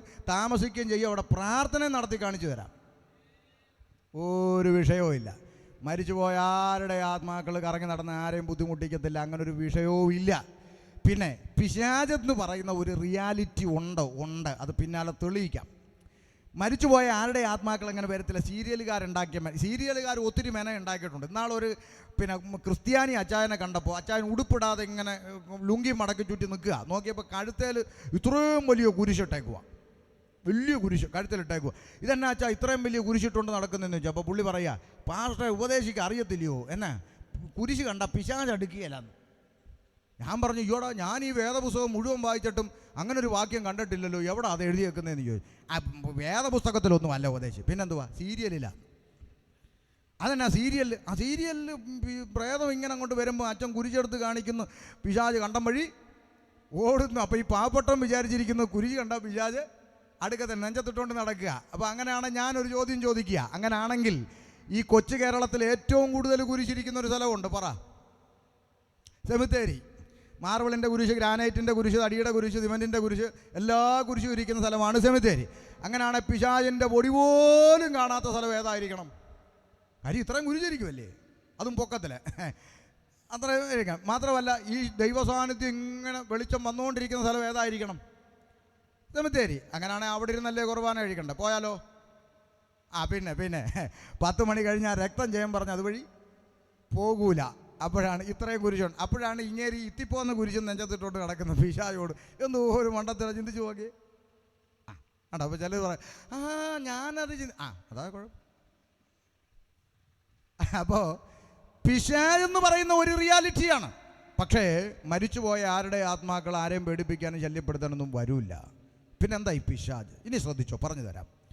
പിശാച് എന്ന് പറഞ്ഞാൽ വേദപുസ്തകത്തിൽ എഴുതിയിരിക്കുന്നത് ചില പദങ്ങളുണ്ട്. ഒന്ന്, ഒരാത്മാവ്, ദുരാത്മാവ്. വേറൊരിടത്ത് പറയുന്നു അശുദ്ധാത്മാവ്. അപ്പോൾ പിശാച് എന്ന് പറഞ്ഞാൽ അവനൊരു മാനുഷിക ശരീരമുള്ളവനല്ല. രാവിലെ വന്ന് കോളിംഗ് ബെൽ അടിച്ചൊരു ഗുഡ് മോർണിംഗ്, ഞാൻ അഭിഷാജ് ഇന്ന് നിങ്ങളുടെ കൂടെ എന്ന് പറയുന്ന ഒരുത്തനല്ല. അവനൊരു ആത്മാവ്, ഇരുട്ടിൻ്റെ ആത്മാവ്, ഈവിൾ സ്പിരിറ്റ്, ഇരുട്ടിൻ്റെ ആത്മാവ്. ഇനി അതുണ്ടോ ഇല്ലയോ തെളിയിക്കാം. ഇരുട്ടിൻ്റെ ആത്മാവ്. അപ്പോൾ ഈ ഇരുട്ടിൻ്റെ ആത്മാവ് എന്ന് പറയുന്നവനാണ് പിശാച്. വെളിച്ചത്തിൻ്റെ ആത്മാവ്, ഈശ്വരൻ്റെ ആത്മാവ്, ദൈവത്തിൻ്റെ ആത്മാവ്. ഈ ഇരുട്ടിൻ്റെ ആത്മാവ് ഉണ്ടോ എന്ന് നിങ്ങൾ ചോദിച്ചാൽ ഞാൻ നിങ്ങളോട് ചോദിക്കും, 10 മാസം വയറ്റിൽ ചുമന്ന് നൊന്ത് പ്രസവിച്ച പെറ്റമ്മയുടെ കഴുത്തുതാ ഇങ്ങനെ അറുത്തു മാറ്റാൻ ഒരു 14 വയസ്സുകാരനെ പ്രേരിപ്പിക്കുന്നത് നിങ്ങൾക്കറിയാവുന്ന ഏതെങ്കിലും ഈശ്വരൻ്റെ ആത്മാവായിരിക്കുമോ? പറ. 10 മാസം വയറ്റിൽ ചുമന്ന പെറ്റ തള്ളയുടെ കഴുത്ത് 14കാരനെ അറുത്ത വാർത്ത നിങ്ങൾ വായിച്ചല്ലോ. ഒരു കുപ്പി പൊട്ടിച്ച് കൂട്ടുകാർ ചങ്കും കൂടെ കുപ്പി പൊട്ടിച്ച് അടി തുടങ്ങി. കുപ്പി അടിച്ചു തീർന്ന് ഫിറ്റായപ്പോൾ ചങ്കിൻ്റെ കഴുത്തറുത്തു. ഏതെങ്കിലും ഈശ്വരൻ്റെ ആത്മാവ് ഇത് ജയിച്ചു എന്ന് നിങ്ങൾ വിശ്വസിക്കുന്നോ? 10 മാസം വയറ്റിൽ ചുമന്ന് നൊന്ത് പ്രസവിച്ച ചോരക്കുഞ്ഞിനെ തീരദേശത്തിൻ്റെ കടൽ ഭിത്തിയിൽ എടുത്ത് ഒറ്റ അടി അടിച്ചു കൊന്നത് അമ്മ. ഏതെങ്കിലും ഈശ്വരൻ്റെ ആത്മാവ് ജയിച്ചതായി നിങ്ങൾക്ക് തോന്നുന്നോ? ഇല്ല. നാട്ടിൽ നടക്കുന്ന സകല തിന്മകളുടെയും പിറകിൽ വ്യാപരിക്കുന്ന ആത്മാവാണ് ഇരുട്ടിൻ്റെ ആത്മാവ്. ഇത് നിങ്ങൾക്ക് നിഷേധിക്കാൻ കഴിയില്ല. കാരണം ഇവിടുത്തെ ഒറ്റ സിസ്റ്റങ്ങൾക്കും അതിനെ നന്നാക്കാൻ പറ്റത്തില്ല. കാരണം പിശാചിനെ അറസ്റ്റ് ചെയ്യാനുള്ള വകുപ്പ് പിണറായി സർക്കാരിനില്ല. മനസ്സിലായോ? നടക്കത്തില്ല. ഇന്ത്യൻ ഭരണഘടനയ്ക്കകത്ത് അങ്ങനൊരു വകുപ്പില്ല. അതുകൊണ്ട് ഈ പറയുന്നത് കുഞ്ഞുകളി അടുക്കാതെ ഇച്ചിരി ഗൗരവത്തോടെ കേട്ടോ. ഇരുട്ടിൻ്റെ ആത്മാവെന്ന് പറയുന്നവൻ പിശാച്. സൃഷ്ടാവായ ദൈവത്തിൽ നിന്നും നന്നായി ജീവിക്കുന്ന ആരാധിക്കുന്ന മനുഷ്യനെ അകറ്റിക്കളയുവാൻ രംഗപ്രവേശനം ചെയ്ത ഇരുട്ടിൻ്റെ ശക്തി. ഈ ഇരുട്ടിൻ്റെ ശക്തി മനുഷ്യരോട് വന്നിട്ട് മനുഷ്യനെ ദൈവത്തിൽ നിന്ന് അകറ്റിക്കളയുവാൻ തന്ത്രം പ്രയോഗിച്ചു, ഉപായം പ്രയോഗിച്ചു. ദൈവം കഴിക്കരുതെന്ന് പറയുന്ന വൃക്ഷഫലം മനുഷ്യനെ കൊണ്ട് ഭക്ഷിപ്പിച്ചു എന്നാണ് ബൈബിള് പഠിപ്പിക്കുന്നത്. ഇത് കേൾക്കുമ്പോൾ ചില ആളുകൾക്ക് ചിരി വരും. ശരിയാ, തർക്കമില്ല. കാരണം ഞാൻ എത്രയോ ചിരിച്ചിട്ടുണ്ട്. 2002 മുമ്പ് വരെ ഈ പറയുന്ന പ്രസംഗിക്കുന്ന ഷമീർ അബ്ദുൽ സലാം ഇതൊക്കെ കേട്ട് ചിരിച്ച ആളാ. അത് പിന്നാലെ പറയാം, ഒന്ന് കേട്ടോ. അപ്പോൾ ഈ വൃക്ഷഫലം ഭക്ഷിച്ചപ്പോൾ മനുഷ്യൻ പാപത്തിലായി എന്നാണ് ബൈബിൾ പറയുന്നത്. ഒന്ന് കേട്ടോണേ. പ്രധാനപ്പെട്ട 2-3 ചോദ്യങ്ങൾക്ക് ഞാൻ ഇന്ന് രാത്രി ഉത്തരം പറയാം. ഒന്ന്, ചില ആളുകൾ നമ്മളോട് ചോദിക്കുന്നൊരു ചോദ്യമുണ്ട്. ഒന്ന്, ഈ ഉപദേശിമാർക്കൊന്നും ഇതുവരെ നേരം വെളുത്തിട്ടില്ലേ? ഇവന്മാർ ഏത് കാലത്തായി ജീവിക്കുന്നേ? അതെന്നാടാ ഇവന്മാർ മൈക്കിൽ കൂടെ സകലമാന കവലയിലും ഒന്നും വിളിച്ചു പോവുക, മനുഷ്യ നീ ഭാവിയാണ് ഭാവിയാണ് ഭാവിയാണ് ഭാവിയാണെന്ന്. ഇവന്മാർക്ക് ബോധമൊന്നുമില്ലേ? മനുഷ്യൻ കുടിലിൽ നിന്ന് കൊട്ടാരത്തിലെത്തി, മനുഷ്യൻ ആകാശത്തുകൂടെ പറക്കാൻ തുടങ്ങി. ചന്ദ്രനിൽ ഇതേ മലയാളി, UK യിലിരിക്കുന്ന മലയാളി ചന്ദ്രനിൽ 30 ഏക്കർ വസ്തു മേടിച്ചു, അറിഞ്ഞില്ലേ? ചൊവ്വായിലും വ്യാഴത്തിലുമൊക്കെ മനുഷ്യൻ കാലുകുത്തി. സുനിത വില്യംസ് ബഹിരാകാശത്ത് ദീർഘനാളുകൾ താമസിച്ചിട്ട് വന്നു. പിന്നെ ചന്ദ്രനിൽ കാലുകുത്തി മനുഷ്യൻ. എന്തെല്ലാം ടെക്നോളജി മാറ്റങ്ങൾ ഇവിടെ വന്നു. 2025 പണ്ടത്തെ കൽക്കരി ട്രെയിൻ മാറി വന്ദേ ഭാരതായി. എന്നിട്ട് ഈ ഉപദേശിമാർക്ക് ഇതുവരെ നേരം വെളുത്തിട്ടില്ല. ഇവന്മാർ ഇപ്പോഴും പറഞ്ഞുകൊണ്ട് കിടക്കുന്ന മനുഷ്യൻ ഭാവിയാ ഭാവിയാ ഭാവിയാന്നും പറഞ്ഞ് പിള്ളേർ ചിരിക്കുക. ചിരിക്കുന്ന പിള്ളേരോട് ഞാനൊരു ചോദ്യം ചോദിച്ചോട്ടെ മക്കളെ. മനുഷ്യൻ കുടിലിന്ന് കൊട്ടാരത്തിലെത്തി, ഞാൻ സമ്മതിച്ചു. മനുഷ്യൻ ആകാശത്തുകൂടെ പറക്കുന്നു, അതും സമ്മതിച്ചു. സുനിത വില്യംസ് ബഹിരാകാശത്ത് പോയതും സമ്മതിച്ചു. ചന്ദ്രനിൽ മനുഷ്യൻ കാലുകുത്തിയതും സമ്മതിച്ചു. ചൊവ്വായിലും വ്യാഴത്തിലും വീട് വെക്കാൻ പോകുന്നതും ഈ ഉപദേശി സമ്മതിച്ചു. കൽക്കരിയുടെ ട്രെയിൻ മാറി വന്ദേ ഭാരത് വന്നതും സമ്മതിച്ചു. പക്ഷെ ഒരൊറ്റ ചോദ്യം, ഒരേ ഒരു ചോദ്യം തിരിച്ചു ചോദിക്കുന്നു. കൽക്കരി ആയിക്കോട്ടെ വന്ദേ ഭാരത് ആയിക്കോട്ടെ, രണ്ടിൻ്റെയും പേരെന്താ? ട്രെയിൻ എന്നല്ലേ? ഒരൊറ്റ ചോദ്യം. ഈ ട്രെയിനിനകത്ത് യാത്ര ചെയ്യുന്നവരാണ് നിങ്ങളെങ്കിൽ ഞാൻ ഈ പറയുന്നത് നിങ്ങൾക്കറിയാം. കൽക്കരി ആയിക്കോട്ടെ വന്ദേ ഭാരത് ആയിക്കോട്ടെ, രണ്ടും ട്രെയിനാണ്. ഈ ട്രെയിനിനകത്ത് ടോയ്ലറ്റ് എന്ന് പറഞ്ഞൊരു സംവിധാനമുണ്ട്. നമ്മുടെ മലയാളിയുടെ നാട്ടുഭാഷയിൽ പറഞ്ഞാൽ കക്കൂസ്, സ്റ്റാൻഡേർഡിൽ പറഞ്ഞാൽ ടോയ്ലറ്റ്. അങ്ങനെ ഒരു സാധനം ഈ ട്രെയിനിൻ്റെ അകത്തുണ്ടോ? ഉണ്ടോ? ഉണ്ട്. ഇനി നിങ്ങൾ കയറുമ്പോൾ നോക്കിക്കോണം, കണ്ടുപിടുത്തങ്ങളും ടെക്നോളജിയും മാറി. മനുഷ്യൻ ചന്ദ്രനിൽ പോയി, ചൊവ്വായിലും വ്യാഴത്തിലും കാലുകുത്തി. പിന്നെ UK യിലിരിക്കുന്ന മലയാളി ചന്ദ്രനിൽ വസ്തു മേടിച്ചെല്ലാം സമ്മതിച്ചു. പക്ഷേ ഈ ട്രെയിനിൻ്റെ അകത്തിരിക്കുന്ന ടോയ്ലറ്റിൻ്റെ അകത്തിരിക്കുന്ന 50 രൂപയുടെ സ്റ്റീൽ കപ്പ് ഇപ്പോഴും ചങ്ങലക്കിട്ടാ വെച്ചേക്കുന്നത്. അതെന്താ മാറാത്ത? എന്നാ മാറാത്ത? ഞാൻ കഴിഞ്ഞ ആഴ്ചയും കൂടെ പോയി ട്രെയിനിൽ, ബാംഗ്ലൂർ വരെ പോയി. 1-2 ടോയ്ലറ്റിൽ സംശയം തീർക്കാൻ കയറി നോക്കി. സകലിടത്തും 50 രൂപയുടെ സ്റ്റീൽ കപ്പ് ചങ്ങലക്കിട്ട് വെച്ചേക്കുന്നു. കൽക്കരി മാറി വന്ദേ ഭാരതായിട്ടും ചങ്ങല മാറിയിട്ടില്ല. എന്നാ അത് മാറാത്ത എന്നാന്ന് ചോദിച്ചാൽ ഒരൊറ്റ ഉത്തരവേ ഉള്ളൂ. തരം കിട്ടിയാൽ കക്കൂസേന്ന് കപ്പടിച്ചുകൊണ്ട് പോകുന്നവൻ ഇവിടെ ഉണ്ട്. അത്രയേ ഉള്ളൂ. മാറാത്ത അതുകൊണ്ടാണ് അല്ലേ? വേണ്ട. നാളെ നേരം വിളിക്കുമ്പോൾ നിങ്ങൾ ഈ ഉച്ചക്കടയിൽ ഫെഡറൽ ബാങ്കോ SBIയോ സൗത്ത് ഇന്ത്യൻ ബാങ്കോ ഒക്കെ ഉണ്ടെങ്കിൽ ഒന്ന് അങ്ങോട്ട് ചെന്ന് നോക്കണം. അവിടെ 5 രൂപ വിലയുള്ള ലെക്സി പേന നൂല് കൊണ്ട് പോസ്റ്റേ കെട്ടിയിട്ടേക്കുന്നു. എന്തിനാ? ബാങ്കിൽ വരുന്നത് ഒന്നീ പൈസ ഇടാൻ അല്ലെങ്കിൽ പൈസ എടുക്കാൻ. മാന്യന്മാർ വരുന്ന സ്ഥലത്ത് 5 രൂപയുടെ പേന നൂല് കൊണ്ട് കെട്ടിയിട്ടേക്കുന്നു. എന്തിനാ? ഓടിപ്പോകാതിരിക്കാനാണോ? അല്ല. തരം കിട്ടിയാൽ 5 രൂപയുടെ പേന അടിച്ചുകൊണ്ട് പോകുന്നവനും ഉച്ചക്കടയിലുണ്ട്. ഞാൻ പറഞ്ഞത് ശരിയാണോ? ഇപ്പൊ സകല മേഖലകൾക്കും മാറ്റം വന്നെങ്കിലും മാറ്റം വരാത്തൊരു മേഖല ഇരുകാലി മനുഷ്യന്റെ സ്വഭാവം. അതിന് മാറ്റം വന്നിട്ടില്ല. എന്തുകൊണ്ട്? അവൻ്റെ അകത്തിരിക്കുന്ന പാപത്തിന് മാറ്റം വന്നാലേ അവനു മാറ്റം വരൂ. ഇത് മനസ്സിലാക്കിക്കോണം. അപ്പോൾ അടുത്ത ചോദ്യം ചോദിക്കുക, അല്ല ഉപദേശിമാരെ, നിങ്ങൾ ഈ എപ്പോഴും ഈ വേദിക സ്റ്റേജുകളിലൊക്കെ ഇങ്ങനെ കിടന്ന് കൂവുന്നല്ലോ, മനുഷ്യൻ പാപിയാ പാപിയാ പാപിയാ. അല്ല സത്യത്തിൽ എന്താ ഈ പാപം? എന്നാ ഈ പാപം? പണ്ടങ്ങാണ്ട് ഒരു ആൻറ്റി ഒരു ആപ്പിൾ തിന്നേനാണോ നിങ്ങൾ ഈ പാപം എന്ന് പറയുന്നത്? അപ്പം ചില ആളുകളുടെ ചിന്ത എന്താ? പണ്ടങ്ങാണ്ട് ഒരു ആൻറ്റി ഒരു ആപ്പിൾ തിന്നു, കെട്ടിയവനോട് സ്നേഹമുള്ളവളായതുകൊണ്ട് ഇച്ചിരി കെട്ടിയവനും കൊടുത്തു. അതിനിപ്പോൾ പ്രശ്നം എന്താണെന്നാണ് ചിലരുടെ ചോദ്യം. ഇനി അടുത്ത ആൾ ചോദിക്കുക, അങ്ങനെ ആണെങ്കിൽ അങ്ങ് ആയിക്കോട്ടെ, പാപി ആയിക്കോട്ടെ, അത് നിങ്ങളങ്ങ് ക്രിസ്ത്യാനികളങ്ങായാൽ പോരെ? ഞങ്ങൾ ഈ ഹിന്ദുക്കളെയും മുസ്ലിങ്ങളെയും കൂടെ ചേർത്ത് പാപി എന്ന് വിളിച്ചു പോകുന്നതിന്? നല്ല ചോദ്യം. ഇനി വേറൊരാൾ ചോദിക്കുക, പോട്ടെ ആദാമും ഹവ്വായും പാപം ചെയ്തെന്നിരിക്കട്ടെ, അതിൻ്റെ പേര് ഒരു തെറ്റും ചെയ്യാത്ത ബാക്കിയുള്ള മനുഷ്യരൊക്കെ പാവിയാന്ന് പറഞ്ഞാൽ ഇതൊക്കെ യുക്തിക്ക് നിരക്കുന്ന കാര്യങ്ങളാണോടോ ഉപദേശി? അപ്പം 3 ചോദ്യം. 1, പഴം തിന്നതാണോ പാപം? 2, അതിൻ്റെ പേര് ബാക്കിയുള്ള മനുഷ്യരൊക്കെ പാവിയാകുന്നത് എങ്ങനെ? 3, ആണെങ്കിൽ തന്നെ ക്രിസ്ത്യാനി അങ്ങ് ആയാൽ പോരെ? 3 ചോദ്യത്തിൻ്റെ ഉത്തരം പറഞ്ഞ് ഇന്ന് രാത്രി നമുക്ക് നാളത്തേക്ക് വെക്കാം, അല്ല ഞായറാഴ്ചത്തേക്ക് വെക്കാം. നാളെ ഞാൻ വേറൊരു സ്ഥലത്താണ് പ്രസംഗിക്കുന്നത്. അപ്പോൾ ശ്രദ്ധിച്ചാട്ടെ, ഒരു പഴം തിന്നതാണോ പാപം? അല്ല. പിന്നെന്താ ഈ പാപം? പറയാം. 2 കുടുംബക്കാര് തമ്മിൽ അതിരുതർക്കം ഉണ്ടായി എന്നൊന്ന് ചിന്തിക്കുക. ഉദാഹരണം, രണ്ട് കുടുംബക്കാർ തമ്മിൽ അതിര് തർക്കം. രണ്ട് വീട്ടുകാരും തമ്മിൽ രാവിലെ എഴുന്നേറ്റ് അങ്ങോട്ട് അടി തുടങ്ങി, വഴക്ക് തുടങ്ങി, ബഹളം തുടങ്ങി. ഇത് കണ്ട് നാട്ടുകാരെത്തിയത് ഒരു തരത്തിലും ഇത് തീരുന്നില്ല. നാട്ടുകാർ പോലീസിനെ വിളിച്ചു. പോലീസ് വന്ന് ഇവരെ സമാധാനിപ്പിക്കാൻ ശ്രമിച്ചു. എടോ, ഇതൊന്നും മരിക്കുമ്പോൾ കൊണ്ടുപോകത്തില്ലല്ലോ, ഇതൊക്കെ വിട്ടുകളാതെ സമാധാനിക്കും. രണ്ട് കൂട്ടരും സമാധാനിക്കത്തില്ല. അപ്പോൾ പിന്നെ റവന്യൂ വരാൻ പറഞ്ഞു, സർവേറെ വിളിച്ചു. ഇവരെല്ലാം വന്നു കഴിഞ്ഞപ്പോൾ പോലീസുകാർ പറഞ്ഞു, നിങ്ങളിവിടെ സമാധാനത്തിൽ പോകാൻ പറ്റത്തില്ലെങ്കിൽ കോടതി കേസെടുക്കട്ടെ. കേസെടുക്കട്ടെ, കോടതി വിധി വരുന്നവരെ ഇവിടെ ഇനി തമ്മിലടിച്ചേക്കാം, മിണ്ടിയേക്കരുത്. കേട്ടല്ലോ? കേട്ടു. നിങ്ങൾ കേട്ടോ? കേട്ടു. അതുകൊണ്ട് ആ മത്തായുടെ കടയിൽ നിന്ന് 2 രൂപയുടെ വള്ളിക്കയറിഞ്ഞ് മേടിച്ചുകൊണ്ട് വരാൻ പറയും. ഞങ്ങൾ കൊല്ലത്തുകാർ വള്ളിക്കയറെന്നും ഇഴക്കയറെന്നൊക്കെ പറയും. നിങ്ങൾ തിരുവനന്തപുരത്തുകാർ ചിലപ്പോൾ ചല്ലിയെന്നോ പൊച്ചമെന്നോ, അങ്ങനെയാണോ? പൊച്ചം എന്ന് പറയും. അങ്ങനെ കയറ് മേടിച്ചുകൊണ്ട് വന്ന് കുറ്റിയടിച്ച് വലിച്ചു തിരിച്ചെല്ലാം കെട്ടിവെച്ചു. കെട്ടിവെച്ച് പോലീസുകാർ പറഞ്ഞു, ഇനി കോടതി വിധി വരുന്നവരെ ഇവിടെ തമ്മിലടിക്കരുത്. കേട്ടല്ലോ? കേട്ടു. നിങ്ങൾ കേട്ടോ? കേട്ടു. കേട്ടോടാ? കേട്ടു. 2 വീട്ടുകാരും പിരിഞ്ഞു പോകണം. പോയി. പോലീസും പോയി, റവന്യൂവും പോയി. 5 മിനിറ്റ് കഴിഞ്ഞപ്പോൾ ഇതിൽ ഒരു വീട്ടിലെ ചെറുക്കൻ, ഒരു തലതെറിച്ച ചെറുക്കനുണ്ട്. അവനൊരു വിച്ചാത്തി എടുത്തോണ്ട് ഇങ്ങോട്ട് ഇറങ്ങി. അവന്മാരുടെ ഒരു കയറും കെട്ടിവെച്ചിട്ട് പോയേക്കുന്ന കയറ് മുറിച്ചം കളഞ്ഞു.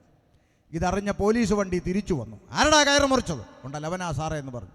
ഇങ്ങോട്ട് വാടാന്നും പറഞ്ഞ് പിടിച്ചു. ചെവിക്കല്ലിനിട്ട് ഒറ്റ അടി കൊടുത്തിട്ട് പറഞ്ഞു, കേരടാ ജീപ്പിലെന്നും പറഞ്ഞ് എടുത്ത് അങ്ങോട്ട് ഇട്ടു. ശ്രദ്ധിച്ചോ?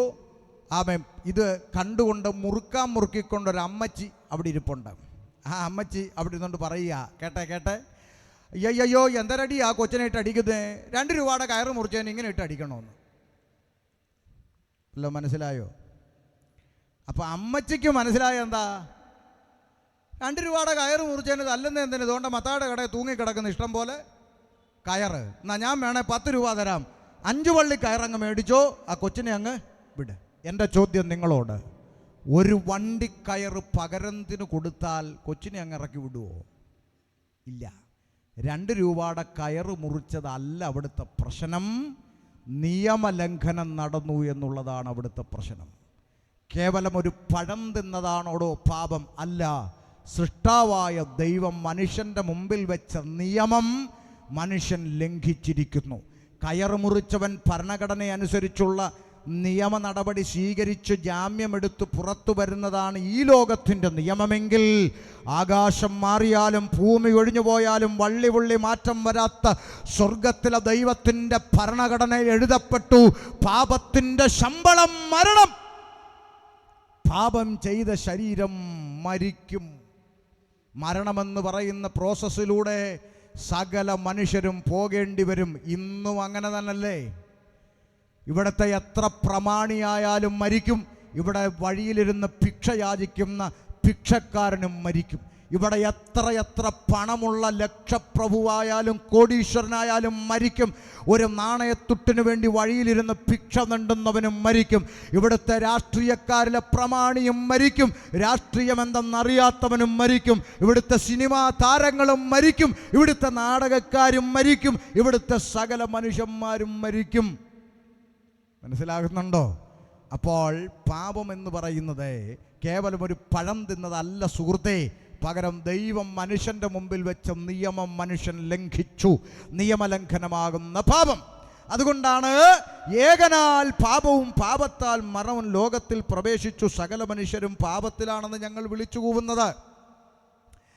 ഇത് കേൾക്കുമ്പോൾ ചില ആളുകൾ പറയും, അയാൾ പറയുന്നത് ഈ കാര്യമൊക്കെ ഉണ്ട്, പക്ഷെ ഞാൻ ആ കൂട്ടത്തിൽ പെടത്തില്ല. അതെന്താ? ഞാൻ പാപിയല്ല.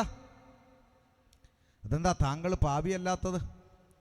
അല്ല, ഞാൻ ഇന്ന് വരെ ആർക്കും ഒരു ദോഷവും ചെയ്തിട്ടില്ല. ഞാൻ ആർക്കും ഒരു ദോഷവും ചെയ്തിട്ടില്ല, അതുകൊണ്ട് ഞാൻ പാപിയല്ലെന്ന് ചിന്തിക്കുന്നവരുണ്ടെങ്കിൽ ഒരു കഥ പറയാം. നമ്മുടെ ഈ ഉച്ചക്കടയിൽ ഒരു വീട്ടിലൊരു 5 മൂർഖം പാമ്പുണ്ട് എന്ന് ചിന്തിക്കുക. ഈ 5 മൂർഖം പാമ്പ് 4 എണ്ണവും ഇവിടുത്തെ സകല മനുഷ്യരെ നാട്ടുകാരെയൊക്കെ കടിക്കാറുണ്ട്. കടിച്ചവരൊക്കെ അനുഭവിച്ചിട്ടുമുണ്ട്. പക്ഷേ ഒരു പാമ്പ്, മൂർഖം പാമ്പ് മാത്രം ഇന്ന് വരെ ആരെയും കടിച്ചിട്ടില്ലെന്ന് ചിന്തിക്കുക. അങ്ങനാണെങ്കിൽ കടിക്കാത്ത മൂർഖം പാമ്പിന് വിഷമില്ലെന്ന് ഒരു നേരത്തെ അരി ആഹാരം കഴിക്കുന്ന ഏതെങ്കിലും ഒരുത്തം പറയുമോ? ഇന്ന് വരെ കടിച്ചിട്ടില്ല, അത് ശരിയാ. പക്ഷെ കടിച്ചാ വിവരം അറിയും, കാര്യം അകത്ത് വിഷമുണ്ട്. അത് തന്നെയാണ് മനുഷ്യൻ. ഇന്നലെ വരെ അവൻ നല്ലവനാണെന്ന് കരുതി നാളെ അങ്ങനെ ആകണമെന്നില്ല. അതുകൊണ്ടാണ് ഇന്നലെ വരെ നമ്മുടെ കൺമുമ്പിൽ കൂടെ മാന്യമായ വേഷം ധരിച്ച് മാന്യമായ നിലയിൽ ജീവിച്ച പല ആളുകളും ഒരു പ്രഭാതത്തിൽ ഉറക്കമുണരുമ്പോൾ മനോരമയിലും മാതൃഭൂമിയിലും ചിരിച്ചുകൊണ്ടിരിക്കുന്ന പടം വരത്തില്ലേ? അയ്യോ ഇവനെ പോലീസ് പിടിച്ചു അറസ്റ്റിലായെന്നൊക്കെ ചോദിക്കുന്നത്, അതിശയത്തോടെ ചോദിക്കുന്നത് എന്തിനാ? ഇന്നലെ വരെ ആ മനുഷ്യൻ നല്ലവനായിരുന്നു നമ്മുടെ മുമ്പിൽ. ഇതുപോലെയാണ് മനുഷ്യൻ. സകല മനുഷ്യന്റെ അകത്തും പാപമെന്ന് പറയുന്ന വിഷം ഇരിപ്പുണ്ട്. ഒരു ദിവസം അത് പുറത്തു വരും. അതിൻ്റെ തെളിവാണ് ഈ നാട്ടിലെ അമ്മമാരോട് ഞാൻ ചോദിക്കാം. പണ്ട് കാലത്ത് നിങ്ങൾ നിങ്ങളുടെ പെൺകുഞ്ഞിനെ അയലത്തെ വീട്ടിൽ ഏൽപ്പിച്ചിട്ട് മാർക്കറ്റിൽ പോയിട്ടുണ്ട് ഇല്ലേ? എടി കൊച്ചുപിടി ഇരിക്കട്ടെടി ഞാൻ ദാ വരുന്നെന്ന് പറഞ്ഞ ഒരു കാലം ഉണ്ടായിരുന്നു. എന്നാൽ ഇന്ന് ജനിപ്പിച്ച സ്വന്തം അപ്പൻ്റെ അടുക്കൽ പെൺകുഞ്ഞിനെ ഒറ്റയ്ക്ക് നിർത്തിയേച്ച് മാർക്കറ്റ് വരെ പോയിട്ട് വരാൻ ധൈര്യമില്ലാത്ത അമ്മമാരും ഈ സാക്ഷര കേരളത്തിൽ ഉണ്ടെന്ന് മറക്കരുത്. മാറ്റം കണ്ടോ? കഴിഞ്ഞ 2 ആഴ്ച മുമ്പ് വന്നൊരു വാർത്ത കേട്ടോ? കാസർഗോഡ് 10 മാസം നൊന്ത് പ്രസവിച്ചൊരു പെറ്റമ്മയെ ഗർഭിണിയാക്കിയത് മകനാണെന്ന വാർത്ത സാക്ഷര കേരളത്തിൽ കേൾക്കുന്നതിനും മൈക്കിൽ കൂടെ പറയുന്നതിനും ലജ്ജയുണ്ടെങ്കിലും പറയാതിരിക്കാൻ നിവർത്തിയില്ല. നമ്മുടെ കൺമുമ്പിൽ സംഭവിച്ചുകൊണ്ടിരിക്കുന്ന യാഥാർത്ഥ്യമാണ് മനുഷ്യൻ്റെ അകത്തിരിക്കുന്ന പാപം. ഈ പാപത്തെ പിടിച്ചു കെട്ടാൻ ഒരു സിസ്റ്റം ഇവിടെ കണ്ടുപിടിക്കപ്പെട്ടിട്ടുണ്ടായിരുന്നെങ്കിൽ നമ്മുടെ നാട് എപ്പോഴേ സ്വർഗായനെ. ഇരട്ടച്ചങ്കുള്ള നേതാവ് ഭരിക്കുന്ന കേരളത്തിലും ഇവിടെ ക്രിമിനൽ ആക്ടിവിറ്റീസിന് കുറവൊന്നുമില്ല. ഇവിടുത്തെ ജയിലറകൾക്ക് മനുഷ്യനെ നന്നാക്കാൻ കഴിയുമായിരുന്നോ? പോക്കറ്റടിക്കാരനെ പിടിച്ച് ജയിലിലേക്ക് അയച്ചാൽ റിമാൻഡ് ചെയ്ത് 14 ദിവസം കഴിയുമ്പോൾ സകല അടവും പഠിച്ച് തികഞ്ഞ കള്ളനായിട്ട് പുറത്തു വരുന്നു. അതിൻ്റെ അപ്പുറത്ത് എന്ത് സംഭവിച്ചു നാട്ടിൽ? വിവാഹ സ്വപ്നങ്ങളുമായി ട്രെയിനിൽ യാത്ര ചെയ്ത നമ്മുടെ കൊച്ചു സഹോദരി സൗമ്യ എന്ന് പറയുന്ന പെൺകുഞ്ഞിനെ നരാധമനായ ഒറ്റക്കയ്യൻ ഗോവിന്ദച്ചാമി കടിച്ചുകീറി റെയിൽവേ പാളത്തിലേക്ക് വലിച്ചെറിഞ്ഞ അനന്തരം ഈ ജയിലിൻ്റെ അകത്ത് പോയി തിന്നുകുടിച്ച് തടിച്ചു കൊഴുത്ത് സിനിമാ നടനെ പോലെ ഒരു പരോളിൽ അവൻ പുറത്തിറങ്ങിയപ്പോൾ അവന് പീഡിപ്പിക്കാൻ ഒരു കൈ പോരെന്ന് മനസ്സിലാക്കിയിട്ട് ഫാബ്രിക്കേറ്റഡായിട്ടൊരു കൈ വെച്ചു കൊടുക്കാൻ തയ്യാറായ സംഘടനകളുള്ള നാടാണ് ഇന്ന് കേരളം. പോക്ക് കണ്ടോ? ഇവിടെ എന്ത് മാറ്റമാണ് ഇവിടെ വരുത്താൻ കഴിഞ്ഞത്? തെരുവോരങ്ങളിൽ നിന്നുകൊണ്ട് ഞങ്ങൾ ഈ സുവിശേഷം പ്രസംഗിക്കുമ്പോൾ ചില രാഷ്ട്രീയ പ്രേമികളുണ്ട് നാട്ടിൽ. രാഷ്ട്രീയം നല്ലതാ കേട്ടോ, പക്ഷേ രാഷ്ട്രീയ ഭ്രാന്ത് നല്ലതല്ല. ചില രാഷ്ട്രീയ ഭ്രാന്തന്മാരുണ്ട് നാട്ടിൽ. അതാരാ? സ്വന്തം വീട് പട്ടിണിയാണെങ്കിലും നാട്ടുകാരെ നന്നാക്കണമെന്ന് പറഞ്ഞ് നടക്കുന്ന കുറച്ച് അണ്ണന്മാർ. സ്വന്തം വീട്ടിലൊരു 5 കിലോ അരി മേടിച്ചുകൊണ്ട് വരാൻ പറഞ്ഞാൽ ഇവൻ റേഷൻ കടയിൽ പോവുകയില്ല. പക്ഷേ നാട്ടുകാരുടെ സകല വിഷയത്തിനും ഇടപെടാമെന്നും പറഞ്ഞ് നടക്കുന്ന കുറേ ചേട്ടന്മാരുണ്ട്. എന്ന് പറഞ്ഞ പോലെ രാഷ്ട്രീയ ഭ്രാന്ത് പിടിച്ച കുറച്ചെണ്ണന്മാരുണ്ട്. അവർ ഞങ്ങൾ തെരുവിൽ പ്രസംഗിക്കുമ്പോൾ വന്നിട്ട് പറയും, ഇവിടുത്തെ സകല കുറ്റകൃത്യങ്ങൾക്കും കാരണം ഇവിടുത്തെ മദ്യവും മയക്കുമരുന്നും ലഹരിയും അടങ്ങുന്ന ഈ ലഹരി മാഫിയയാണെന്ന് ഞങ്ങൾ പ്രസംഗിക്കുമ്പോൾ രാഷ്ട്രീയ പ്രേമികൾ വന്നിട്ട് പറയും, ദേ ഇവിടെ പിള്ളേർ മദ്യമൊക്കെ അടിച്ചു പോകുന്നെങ്കിൽ അതിനെ നന്നാക്കാൻ ഇവിടെ പോലീസും ഗവൺമെൻറ്റും ഒക്കെ ഉണ്ട്. നിങ്ങൾ ഉപദേശിമാർ കിടന്ന് ഉണ്ട കീറിയോണ്ട് എന്താ കാര്യമെന്ന് ചോദിക്കുന്നുണ്ട്. ഞാൻ അങ്ങനെയുള്ള ചേട്ടന്മാരോട് പറയും, ചേട്ടാ ചുമ്മാ ചിരിപ്പിക്കാതെ പോകാൻ പറയും. എന്താ ഈ കൊച്ചു കേരളത്തിൽ കുടിക്കാൻ മദ്യം കൊടുക്കുന്ന ആരാ? ഇതേ ഗവൺമെൻറ്, സർക്കാർ. കുടിച്ചവനെ വഴി പിടിച്ചു നിർത്തി പിഴയടപ്പിക്കുന്ന ആരാ? അതും സർക്കാർ. അടിപൊളി നാടകമേ ഉലകം. കുടിക്കാൻ കൊടുക്കുന്നതും സർക്കാർ, കുടിച്ചവനെ കൊണ്ട് പിഴയടപ്പിക്കുന്നതും സർക്കാർ. നാടകമല്ലാതെ എന്താ ഇവിടെ നടക്കുന്നത്? ഒന്ന് ചിന്തിച്ച് നോക്കേ. ഒരു സാധാരണ കൂലിപ്പണിക്കാരൻ്റെ ഒരു ദിവസത്തെ ജീവിതം ഞാനൊന്ന് പറയട്ടെ, നിങ്ങളൊന്ന് കണ്ടേ. ഒരു സാധാരണ കൂലിപ്പണിക്കാരൻ രാവിലെ മുതൽ വൈകുന്നേരം വരെ അധ്വാനിക്കുന്നു. ഓക്കെ. വൈകിട്ട് 1200 രൂപ ശമ്പളം മേടിച്ച് പോക്കറ്റിൽ തിരുകുന്നു. ഓക്കെ. കയ്യും കാലും മുഖവും കഴുകുന്നു, ഒറ്റയോട്ടം. എങ്ങോട്ട്? ബിവറേജിൻ്റെ തിണ്ണയിലേക്ക്. തലേ തോർത്ത് വിട്ടുകൊണ്ട് പമ്മി നിൽക്കുന്നു കുപ്പിയെടുക്കാൻ. തൊട്ടുപുറകെ ഹെൽമെറ്റ് വെച്ചോണ്ട് മോൻ നിൽപ്പുണ്ട്. അത് പുള്ളി അറിയുന്നില്ല. അപ്പൻ തോർത്തിട്ടുകൊണ്ട് മോ ഹെൽമെറ്റ് വെച്ചോണ്ട് രണ്ടുപേരും ഒറ്റ ക്യൂവിൽ നിൽക്കുന്നതാണ് പുതിയ കാഴ്ച. ഇനി കേട്ടെ, 1200-ൽ 700 രൂപ കൊടുത്ത് കുപ്പിയെടുത്ത അപ്പൻ ബിവറേജിൻ്റെ മൂലയിൽ മാറിയിരുന്ന കുപ്പി അടിച്ചു തീർത്തു. ഓക്കെ. അപ്പൻ ഫിറ്റാകുന്നു, കുപ്പി കാലിയാകുന്നു, മിച്ചം 500 കാലിക്കുപ്പിയും കൊണ്ട് അപ്പൻ ആടി അടുത്തുള്ള ആക്രിക്കടയിൽ വരുന്നു. കാലിക്കുപ്പി അവിടെ കൊടുക്കുന്നു. കുപ്പിക്ക് കിട്ടി 3 രൂപ. അരിക്ക് 1 രൂപയല്ലേ ഉള്ളൂ, വികസനമാണല്ലോ. ഏത് അപ്പം 3 കിലോ അരി വീട്ടിലെത്തും. പെണ്ണുമ്പിള്ളയ്ക്ക് പരാതിയില്ല. 3 കിലോ അരിയും കൊണ്ട് ഇവൻ ആടി കൈനറ്റിക് കൊണ്ടായെടുത്ത് വീട്ടിലേക്ക് പോകുമ്പോൾ ദാ വരുന്നു അടുത്ത ഇരുട്ടടി. ഏത്? ആ വളവ് തിരിഞ്ഞപ്പോൾ ഒളിച്ചിരുന്ന് ഇര പിടിക്കുന്ന ജീവി പിടിച്ചു. ഊതടാന്ന് പറഞ്ഞു ഊതി. ബാക്കി 500 അവനും കൊണ്ടുപോയി. അടിപൊളി അല്ലേ? വിൽക്കുന്നിടത്ത് പോലീസ് കാവൽ, വിറ്റ് കഴിഞ്ഞാൽ അടുത്ത വളവിൽ. വിൽക്കുന്നിടത്ത് അടി ഉണ്ടാകാതിരിക്കാൻ കാവൽ നിൽക്കണം. വിറ്റ് കഴിഞ്ഞാൽ അടുത്ത വളവിൽ പോയി ഒളിച്ചിരിക്കണം. കാരണം ഇവൻ അതിലെയാണല്ലോ വരുന്നത്. എന്ത് നാടകമായി ഇവിടെ അല്ലേ? ഇത് PSC പരീക്ഷയ്ക്ക് ഇടാൻ പറ്റുന്നൊരു ചോദ്യമാണ്. കേരളത്തിൽ ഒളിച്ചിരുന്ന് ഇര പിടിക്കുന്ന ജീവി സമം. പിള്ളേർ ഈസി ആയിട്ട് ഉത്തരവെഴുതും. ഇവിടെ നടന്നുകൊണ്ടിരിക്കുന്ന കാര്യം. അപ്പോൾ കാലത്ത് മുതൽ വൈകുന്നേരം വരെ അധ്വാനിച്ച് 1200 കയ്യിൽ നിന്ന് പോയപ്പോൾ 3 കിലോ അരി വീട്ടിലെത്തിയതിൻ്റെ പേരാണ് രാഷ്ട്രീയക്കാർ നമ്മളെ പഠിപ്പിച്ച വികസനം. ഇതുപോലെ ജനത്തെ കഴുതകളാക്കുന്ന ഒരു സിസ്റ്റം നിങ്ങൾ ചിന്തിച്ചു നോക്കണം. ഈ അടുത്ത കാലത്ത് ഭരണതലത്തിലിരിക്കുന്ന ഒരു മന്ത്രി പറഞ്ഞു, അടുത്ത ആഴ്ച മലയാളികളെല്ലാം സന്ധ്യയ്ക്ക് ലഹരിക്കെതിരായി ദീപം തെളിക്കണം. ഇത് കേട്ടപ്പോൾ എനിക്ക് സന്തോഷം. മന്ത്രിമാരായ ഇങ്ങനെ വേണമെന്ന് തോന്നി.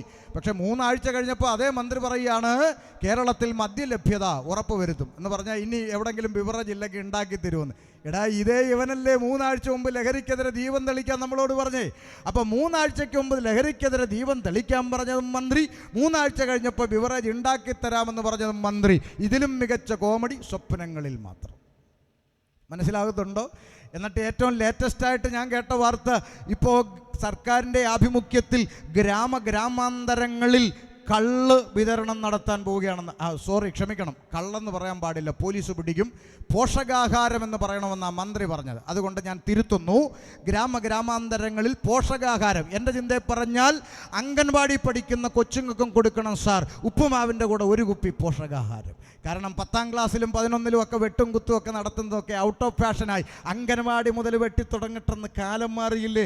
അപ്പോൾ ഇമാതിരി നാടകങ്ങൾ നാട്ടിൽ നടക്കുമ്പോഴാണ് ഇവിടെ ഗവൺമെൻറ് മനുഷ്യരെ നന്നാക്കുമെന്ന് പറഞ്ഞ് ചുമ്മാ ചിരിപ്പിക്കല്ലേ കേട്ടോ. ഇത് കേൾക്കുമ്പോൾ ചില ആളുകൾ പറയും, ഇങ്ങനെ ഈ കമ്മ്യൂണിസ്റ്റുകാർക്കെതിരെ ആയിരിക്കും പ്രസംഗിക്കുന്നതെന്ന്. അങ്ങനൊന്നും ചിന്തിച്ച് ആശ്വസിക്കേണ്ട. കമ്മ്യൂണിസ്റ്റ് ഭരിച്ചാലും ഇതാഗതി, എങ്ങാനും നാളെ കോൺഗ്രസ് ഭരിച്ചാലും, ഇനി എങ്ങാനും താമര വിരിഞ്ഞാലും, ഇതിനെയൊക്കെ തൂത്തുകളയാൻ ചൂല് വന്നാലും നമ്മുടെ ഗതി ഇത് തന്നെയാണ്. ഇതിൻ്റെ അപ്പുറത്തൊരു പിണ്ണാക്കും ഇവിടെ സംഭവിക്കുമെന്ന് ആരും സ്വപ്നം കാണണ്ട. കാരണം മികച്ച കോമഡി നിയമങ്ങളുമായിട്ട് മുന്നോട്ട് പോകുന്ന നാടാണ് ഇന്ന് കേരളം. 1-2 വേണം ഞാൻ പറഞ്ഞു തരാം. നിങ്ങൾ ചിന്തിച്ചു നോക്കിയേ. 60 രൂപയുടെ കുപ്പി 640 രൂപയ്ക്ക് ബിവറേജ് വഴി വിറ്റഴിച്ചിട്ട് GST സഹിതം പണം വാങ്ങി സർക്കാരിൻ്റെ ഖജനാവിൽ വീണ് കഴിഞ്ഞാൽ വാങ്ങുന്നവൻ എവിടെ ഇരുന്ന് കുടിക്കാൻ പാടില്ല, പോലീസ് പിടിക്കും. വിൽക്കാം, പക്ഷേ കുടിക്കരുത്. കോമഡി 1. 2, ഇവിടെയുള്ള കടകൾ നിങ്ങൾ ഉച്ചക്കടയിൽ നാളെ ഒന്ന് ശ്രദ്ധിച്ച് നോക്കണം. ഇവിടെയുള്ള പല കടകളിലും നമ്മുടെ ഈ ഓടിക്കുന്ന വണ്ടിയുടെ എക്സ്ട്രാ ആക്സസറീസ് എന്ന് പറഞ്ഞാൽ ഈ ബമ്പർ, പിന്നെ ഈ ടയറിൻ്റെ അകത്ത് വെക്കുന്ന സുനാമിയൊക്കെ ഉണ്ടല്ലോ, അതുപോലെ കുറേ കൂൾ ഫിലിം, ബമ്പർ, അങ്ങനെ എക്സ്ട്രാ ആക്സസറീസ് ഒക്കെ വിൽക്കാൻ അനുവാദമില്ലേ? ഉണ്ട്, വിൽക്കാൻ അനുവാദമുണ്ട്. അത് നമ്മൾ മേടിക്കാൻ ചെന്നാൽ GST സഹിതം പണം മുടക്കി ബില്ലടിച്ച് വാങ്ങണം. പക്ഷെ വാങ്ങിയാൽ വാങ്ങുന്നവൻ വണ്ടി വെച്ച് ഓടിക്കാൻ പറ്റുമോ? ഓടിച്ചാൽ മാമന്മാർ വഴി പിടിച്ച് നിർത്തി അഴിപ്പിച്ച് പെറ്റി അടുപ്പിക്കും. അപ്പം വിൽക്കാം, വെക്കരുത്. കോമഡി 2. ഇനി കോമഡി 3, ഈ തിരക്ക് പിടിച്ച ടൗണിലൂടെ നമുക്ക് പെട്ടെന്ന് യാത്ര ചെയ്യാൻ പറ്റാത്തത് കൊണ്ട് 6 വരിപ്പാത ഹൈവേ വരണം. നല്ല കാര്യം, പെട്ടെന്ന് പോകാൻ വേണ്ടി. പക്ഷേ 6 വരിപ്പാത ഹൈവേ വെച്ചിട്ട് 500 ക്യാമറയും വെക്കും. 80ൻ്റെ മേലെ പോയാൽ പഴ അടയ്ക്കും. എന്നാൽ പിന്നെ ടൗണിൽ കൂടെ പയ്യെ പോയാൽ പോരെ, കഥയിൽ ചോദ്യമില്ല. കോമഡി 3. ഇനിയും കൊണ്ട് കോമഡി. നമ്മുടെ ഈ അടുത്തുള്ള ബേക്കറികളിൽ നിങ്ങൾ പോയി നോക്ക്. അവിടെ ഇരിക്കുന്ന ചിപ്സ് പ്ലാസ്റ്റിക് കവറിൽ, മിച്ചർ പ്ലാസ്റ്റിക് കവറിൽ, പക്കാവട പ്ലാസ്റ്റിക് കവറിൽ, ബിസ്ക്കറ്റ് പ്ലാസ്റ്റിക് കവറിൽ. ഇത് 4 കൂടെ വാങ്ങുന്നവന് പ്ലാസ്റ്റിക് കവർ കൊടുത്താലോ പഴയടക്കം. അപ്പോൾ ഇരിക്കുന്ന മുഴുവൻ പ്ലാസ്റ്റിക് അല്ലേ, അത് കുഴപ്പമില്ല, കഥയിൽ ചോദ്യമില്ല. അപ്പോൾ ഇങ്ങനെ ഒത്തിരി കോമഡി നിയമങ്ങളുമായി സഞ്ചരിക്കുന്നൊരു നാടാണ് നമ്മുടെ സാക്ഷര കേരളം. ഇതിൻ്റെ നടുവിലാണ് രാഷ്ട്രീയ ചേട്ടന്മാർ നമ്മളോട് പറയുന്നത് ലഹരിയിൽ നിന്ന് ഗവൺമെൻറ് ചുമ്മാ പോടോ ചിരിപ്പിക്കാതെ. അതുകൊണ്ട് ഇതൊന്നും തിരിച്ചറിയാൻ കഴിയാത്ത കുറേ പേട്ടുപിള്ളേർ ഏതൊക്കെയോ രാഷ്ട്രീയ പാർട്ടിക്ക് വേണ്ടി ചാകാനും കൊല്ലാനും നടക്കുന്നു. എൻ്റെ വിഷയമല്ലെങ്കിൽ ഒരു വാക്ക് സ്നേഹത്തോടെ പറയാം. എന്നെ കേൾക്കുന്ന യുവ സ്നേഹിത കൂട്ടുകാരാ, കൂടപ്പുറപ്പേ, നീ ഏത് പാർട്ടിക്ക് വേണ്ടി ചത്താലും കൊന്നാലും, 2 പാർട്ടിയുടെ നേതാക്കന്മാർ അടുത്ത സ്റ്റേജിൽ കാണുമ്പോൾ തമ്മി കെട്ടിപ്പിടിച്ച് ക്യാമറയുടെ നേരെ നോക്കി വളിച്ച ചിരിയും ചിരിച്ച് അവരവരുടെ വീട്ടിൽ പോയി സുഖമായിട്ടിറങ്ങും. ആരാ നിനക്ക് വേണ്ടി കരയുന്നത്? ഒന്ന് തലച്ചോറുണ്ടെങ്കിൽ ചിന്തിക്ക്. ഈ കൊച്ചു കേരളത്തിൽ ഒരൊറ്റ രാഷ്ട്രീയ നേതാക്കന്മാരുടെ മക്കൾ രക്തസാക്ഷികളായി ഈ തെരുവിൽ ചത്തട്ടില്ലടൂ. രാഷ്ട്രീയ നേതാക്കന്മാരുടെ മക്കൾ UK-ലും USA-ലും കാനഡയിലും ഓസ്ട്രേലിയയിലൊക്കെ പോയി പഠിച്ച് നല്ല ജോലി മേടിച്ച് നല്ല കാറ് മേടിച്ച് നല്ല വീട് വെച്ച് അവരവിടെ താമസിക്കുന്നു. നേതാക്കന്മാർ ഇടയ്ക്കിടയ്ക്ക് മക്കളെ കാണാൻ ഫ്ലൈറ്റ് കയറുന്നു. മക്കളുമായി ഒന്നിച്ചിരുന്ന് ചിക്കനും മട്ടണും കടിച്ചു പറിക്കുന്ന വീഡിയോ പിടിച്ച് ഫേസ്ബുക്കിലും യൂട്യൂബിലും ഇടുമ്പോൾ ദാ ഉച്ചക്കട അകലെ കൊച്ചു ഗ്രാമത്തിൽ പെറ്റതള്ളയ്ക്ക് കഞ്ഞി കൊടുക്കാത്തവൻ ലൈക്കും കമൻറ്റ് പഠിച്ച് റോഡിൽ കിടന്ന് ചാകുന്നു. ഇതാണ് ഇവിടെ കണ്ടുകൊണ്ടിരിക്കുന്ന രാഷ്ട്രീയം. അതുകൊണ്ട് ആർക്കും വേണ്ടി ചാകാൻ നടക്കരുത്. കരയാൻ പെറ്റതള്ളയുടെ കണ്ണും കൂടപ്പറപ്പിൻ്റെ കണ്ണും മാത്രമേ ഉണ്ടാകൂ എന്ന് തിരിച്ചറിഞ്ഞാൽ നല്ലത്. ഒരു സ്നേഹത്തിൻ്റെ ഉപദേശം പറഞ്ഞെന്നേ ഉള്ളൂ. അതുകൊണ്ട് എൻ്റെ വിഷയത്തിലോട്ട് ഞാൻ മടങ്ങി വരാം. ഇവിടെ നടക്കുന്ന തിന്മകളിൽ നിന്നും അധാർമിക പ്രവർത്തനങ്ങളിൽ നിന്നും ലഹരിയിൽ നിന്നും കുറ്റകൃത്യങ്ങളിൽ നിന്നുമൊക്കെ ഇവിടുത്തെ ഏതെങ്കിലും സിസ്റ്റം രക്ഷിക്കുമെന്നൊന്നും പറഞ്ഞ് ചിരിപ്പിക്കല്ലെന്നേ പറഞ്ഞുള്ളൂ. കാരണം ആമേൻ, ഇതിൻ്റെ എല്ലാം പിറകിൽ ഒളിച്ചിരിക്കുന്ന വില്ലൻ പാപമെന്ന് പറയുന്ന വിപത്താണ്. അതിനെ തുടച്ചു നീക്കാൻ കഴിയാവുന്ന ഒരു സംവിധാനം ഇവിടെ കണ്ടുപിടിക്കപ്പെട്ടിട്ടില്ല. പാപം ഒരു മനുഷ്യനായിരുന്നെങ്കിൽ പിണറായി സഖാവിന് ഒരു പരാതി കൊടുത്ത് അവനെ അറസ്റ്റ് ചെയ്ത് ജയിലിലിട്ട് എന്നേ നാട് രക്ഷിക്കാം. പ്രസംഗത്തിൻ്റെ ആവശ്യമില്ല. പാപം ഒരു വൃക്ഷമായിരുന്നെങ്കിൽ ഒരു പണിക്കാരനെ വിളിച്ചതിനെ വേരോടെ വെട്ടിക്കളഞ്ഞിട്ട് നാടിനെ എന്നേ രക്ഷിക്കാം. കഴിയുന്നില്ല. പാപം ഒരു വസ്തുവായിരുന്നെങ്കിൽ ഇച്ചിരി പെട്രോൾ ഒഴിച്ച് കത്തിച്ചതിൻ്റെ ചാരമെടുത്ത് പമ്പയിലോ കാവേരിയിലോ ഒഴുക്കി നാടിനെ രക്ഷിക്കാൻ കഴിയുന്നില്ലെന്ന്. എന്തുകൊണ്ട് കഴിയുന്നില്ല? അറസ്റ്റ് ചെയ്യാൻ കഴിയുന്ന ഒരു മനുഷ്യനല്ല പാപം. കത്തിച്ചു കളയാൻ കഴിയുന്ന ഒരു വസ്തുവല്ല പാപം. വെട്ടിക്കളയാൻ കഴിയുന്ന ഒരു വൃക്ഷമല്ല പാപം. പിന്നെന്താ? മനുഷ്യനാകുന്ന ഇരുകാലിയുടെ ഹൃദയത്തിൻ്റെ അകത്ത് കുടിയിരിക്കുന്ന അദൃശ്യമായ ഇരുട്ട്. ആ ഇരുട്ടാണ് അവനെ കൺട്രോൾ ചെയ്യുന്നത്. ആ ഇരുട്ടാണ് അവനെ നിയന്ത്രിച്ചു കൊണ്ടിരിക്കുന്നത്. അതുകൊണ്ടാണ് ചില മനുഷ്യർ ഇങ്ങനെ പറയുന്നത്, ഞങ്ങൾ ആഗ്രഹിക്കുന്ന നന്മയല്ല, ആഗ്രഹിക്കാത്ത തെറ്റുകളിലേക്ക് ഞാൻ വീഴുന്നു. ഞങ്ങൾ ജയിലുകൾ സന്ദർശിക്കാറുണ്ട് ഇടയ്ക്കിടയ്ക്ക്. ഒരിക്കൽ ഒരു ജയിൽ സന്ദർശിക്കാൻ ഞങ്ങൾ ഉപദേശിമാർ പോയി. അപ്പോൾ ജയിലിലെ സൂപ്രണ്ടായിരിക്കുന്ന ഉദ്യോഗസ്ഥൻ ജയിൽ പുള്ളികളോട് പറഞ്ഞു, ദേ പ്രാർത്ഥനക്കാർ വന്നിട്ടുണ്ട്, താല്പര്യമുള്ളവർക്ക് വന്നിരിക്കാമെന്ന് പറഞ്ഞു. ജയിലിൻ്റെ അകത്തുനിന്ന് കുറച്ച് കുറ്റവാളികളായിരിക്കുന്ന ചെറുപ്പക്കാർ വന്നിരുന്നു. കുറച്ച് പേര് ജയിലിൻ്റെ അകത്തിരുന്നു. അവർക്ക് താല്പര്യമില്ല. അതെപ്പോഴും അങ്ങനെയാണല്ലോ. ഇതിൻ്റെ അകത്ത് കുറച്ച് പേര് താല്പര്യപ്പെട്ടിരിപ്പുണ്ട്, കുറച്ച് നേരം വീട്ടിലിരുന്ന് സീരിയലും കാണുന്നുണ്ട്. നമുക്കതിന് പ്രശ്നമൊന്നുമില്ലല്ലോ. അപ്പോൾ ഈ കുറ്റവാളികളായിരിക്കുന്ന ആളുകൾ അടുത്തു വന്നിരുന്നു. അവരോട് സംസാരിച്ചു, അവർക്ക് വേണ്ടി പ്രാർത്ഥിച്ചു. അത് കഴിഞ്ഞപ്പോൾ നല്ല തടിമുടുക്കുള്ള തടിമാടനായ ഒരു ചെറുപ്പക്കാരൻ എഴുന്നേറ്റ് അടുത്തോട്ട് വന്നു. ആജാനബാഹുവായ ആ വലിയ ആ ശരീരമുള്ള ചെറുപ്പക്കാരൻ ഞങ്ങളുടെ അടുത്ത് വന്നിട്ട് കൊച്ചുകുട്ടി കരയുന്ന പോലെ കണ്ണ് നിറഞ്ഞൊഴി കരഞ്ഞിട്ട് പറയാണ്, സാറേ എൻ്റെ ഭാര്യ, എൻ്റെ കുഞ്ഞ്, എൻ്റെ കുടുംബം എല്ലാം പോയി സാറേ. നിങ്ങൾ ആരെങ്കിലും ഇടപെട്ടാൽ എനിക്ക് എൻ്റെ കുഞ്ഞിനെ ഒന്ന് കാണാൻ പറ്റുമോ എന്നൊക്കെ ചോദിച്ച് അങ്ങ് വാവിട്ട് കരയുക. ഈ തടിയൻ ഇങ്ങനെ കരയുമായിരുന്നു നമുക്ക് കണ്ടാൽ തോന്നില്ല. നമ്മൾ ചോദിച്ചു, ചേട്ടാ എന്താ സഹോദര, എന്താ താങ്കൾ ചെയ്ത കുറ്റം? തടിമാടൻ പറയുക, ഞാൻ ഒരാളെ കൊന്നു സാറേ. അയ്യോ, ഒരാളെയൊക്കെ കൊന്നു? എങ്ങനെയാ കൊല്ലാനൊക്കെ പറ്റുക? ഇതിനാ അങ്ങനെ ചെയ്തത്? ഉടനെ കേട്ടെ ആ മനുഷ്യൻ പറഞ്ഞ വാക്ക്, എൻ്റെ പൊന്നു സാറേ, കൊല്ലണമെന്ന് ഞാൻ വിചാരിച്ചത് അല്ല, മനസ്സിൽ പോലും ഞാൻ വിചാരിച്ചതല്ലെന്ന്, പക്ഷെ കൊന്നു. അതെന്താ കാര്യമെന്ന് ചോദിച്ചു. കാര്യം കഥ പറഞ്ഞ് കേൾക്കണോ? സാറേ വേറെ കാര്യമൊന്നുമല്ല, നിസ്സാര കാര്യം. എന്താ? അയലത്തെ വീട്ടിലെ തെങ്ങിൻ്റെ ഓല ഇപ്പുറത്തോട്ട് ചാഞ്ഞു കിടന്നു. പലതവണ പറഞ്ഞു ഈ തെങ്ങിൻ്റെ ഓല വെട്ടിക്കളയണമെന്ന് അവനോട് പലതവണ പറഞ്ഞു. അവൻ വെട്ടിയില്ല. ഒരു ദിവസം വൈകിട്ട് ഞാൻ 2 എണ്ണം അടിച്ചു വന്നതാ സാറേ. അടിച്ചിട്ട് ഞാൻ വന്ന സമയത്ത് എൻ്റെ പെണ്ണുമ്പിള്ള പറഞ്ഞു, നിങ്ങൾക്ക് തൻ്റെ ഇടമില്ലാത്തതുകൊണ്ടാണ് അവൻ ഓല വെട്ടാത്തതെന്ന്. നല്ല പെണ്ണുമ്പിള്ള. ഒന്നാമത് ഇവൻ അടിച്ചിട്ട് വരുന്നു, അവനെ മൂപ്പിച്ചു കൊടുത്തു. നിങ്ങൾക്ക് തൻ്റെ ഇടമില്ലാത്തതുകൊണ്ടാണ് ഇവൻ ഓല വെട്ടാത്തതെന്ന് മൂപ്പിച്ചു കൊടുത്തു. ഉടനെ ഇവൻ അടുക്കളയിൽ ചെന്ന് വിച്ചാത്തി എടുത്തേച്ച് പറഞ്ഞു, എൻ്റെ തൻ്റെ ഇടം ഞാൻ കാണിച്ചു തരാടി എന്നും പറഞ്ഞു വിച്ചാത്തി എടുത്ത് അയലത്തെ വീട്ടിലോട്ട് ചെന്നിട്ട് പറഞ്ഞു, വെട്ടടാ ഓലയെന്ന് പറഞ്ഞു. അവൻ പറഞ്ഞു, വെട്ടത്തില്ലടാന്ന് പറഞ്ഞു. വിച്ചാത്തി എടുത്ത് ഒറ്റ കുത്ത്. തീരുമാനമായേ കുത്തുകൊണ്ടവൻ്റെ കുടുംബം അനാഥമായി, കുത്തിയവൻ്റെ കുടുംബവും അനാഥമായി. ഇപ്പോൾ കൊച്ചു കുഞ്ഞിനെ പോലെ കിടന്ന് കരയുന്നു. ഒരു നിമിഷത്തെ ചിന്ത നിങ്ങൾ മനസ്സിലാക്കണം. ആഗ്രഹിച്ചതല്ല, പ്ലാൻ ചെയ്തതല്ല, ചിന്തിച്ചതല്ല സാറേ, ചെയ്തു പോയി. ഇവിടെയാണ് ഞങ്ങൾ പ്രസംഗിക്കുന്ന വിഷയം നിങ്ങൾ മനസ്സിലാക്കേണ്ടത്. മനുഷ്യൻ ആഗ്രഹിക്കാത്ത തിന്മ അവനെ കൊണ്ട് കൊടുക്കുന്നു. അവനെ അതിലേക്ക് തള്ളിവിടുന്ന പ്രേരക ശക്തി, അത് നിന്റെ ഹൃദയക്കൂടിൻ്റെ അകത്ത് കുടിയിരിക്കുന്ന പാപമെന്ന് പറയുന്ന വിഷം. രാവിലെ വെളുപ്പാങ്കാലത്ത് വിറയ്ക്കുന്ന കൈയുമായി ലുങ്കിയും വാരി ചുറ്റി ബിവറേജിൻ്റെ തിണ്ണയിലേക്ക് ഒരുത്തൻ ഓടുന്നത് മദ്യം അത് ഹാനികരമാണെന്ന് അറിയാത്തത് കൊണ്ടാണെന്ന് നിങ്ങൾ പറയുമോ?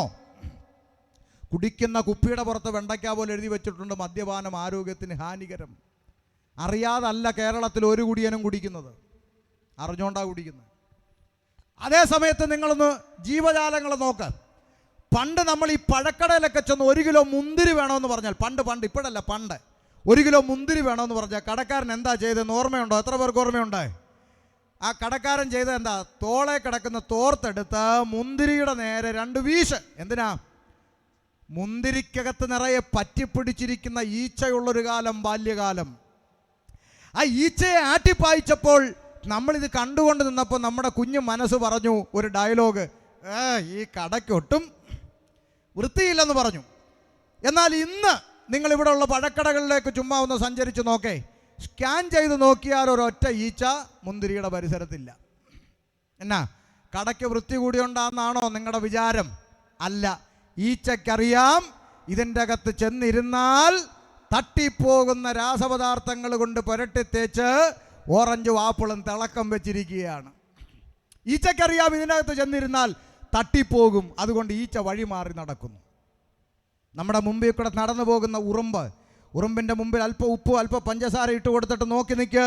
ഉറുമ്പ് നടന്നു വരുന്നു, രണ്ടും മണത്ത് നോക്കുന്നു, കൂട്ടുകാരെയൊക്കെ വിളിച്ച് വരിയായി വരുന്നു, പഞ്ചസാര മാത്രം ചുമന്നുകൊണ്ട് നടന്നു പോകുന്നു. സംസാരിക്കാൻ കഴിയുമെങ്കിൽ ഉറുമ്പിനോട് ചോദിക്കാം, ഉറുമ്പെ ഉപ്പും വെളുത്തിരിക്കുന്നു പഞ്ചസാരയും വെളുത്തിരിക്കുന്നു, ഇത് രണ്ടും ഞങ്ങൾ മനുഷ്യന്മാർ ഉപയോഗിക്കുന്നു, എന്നിട്ടും താങ്കൾ എന്താ ഉപ്പെടുക്കാതെ പഞ്ചസാര മാത്രം എടുത്തെന്ന് ചോദിച്ചാൽ സംസാരിക്കാൻ കഴിയുമെങ്കിൽ ഉറുമ്പ് പറയുന്നൊരു മറുപടി ഉണ്ട്, സാറേ വേറെ പിണക്കം കൊണ്ടൊന്നുമല്ല, പിന്നെന്താ ഈ ഉപ്പിൻ്റെ അകത്ത് അടങ്ങിയിരിക്കുന്ന സോഡിയം അത് ഞങ്ങളുടെ ശരീരത്തിന് ദോഷം വരുത്തും.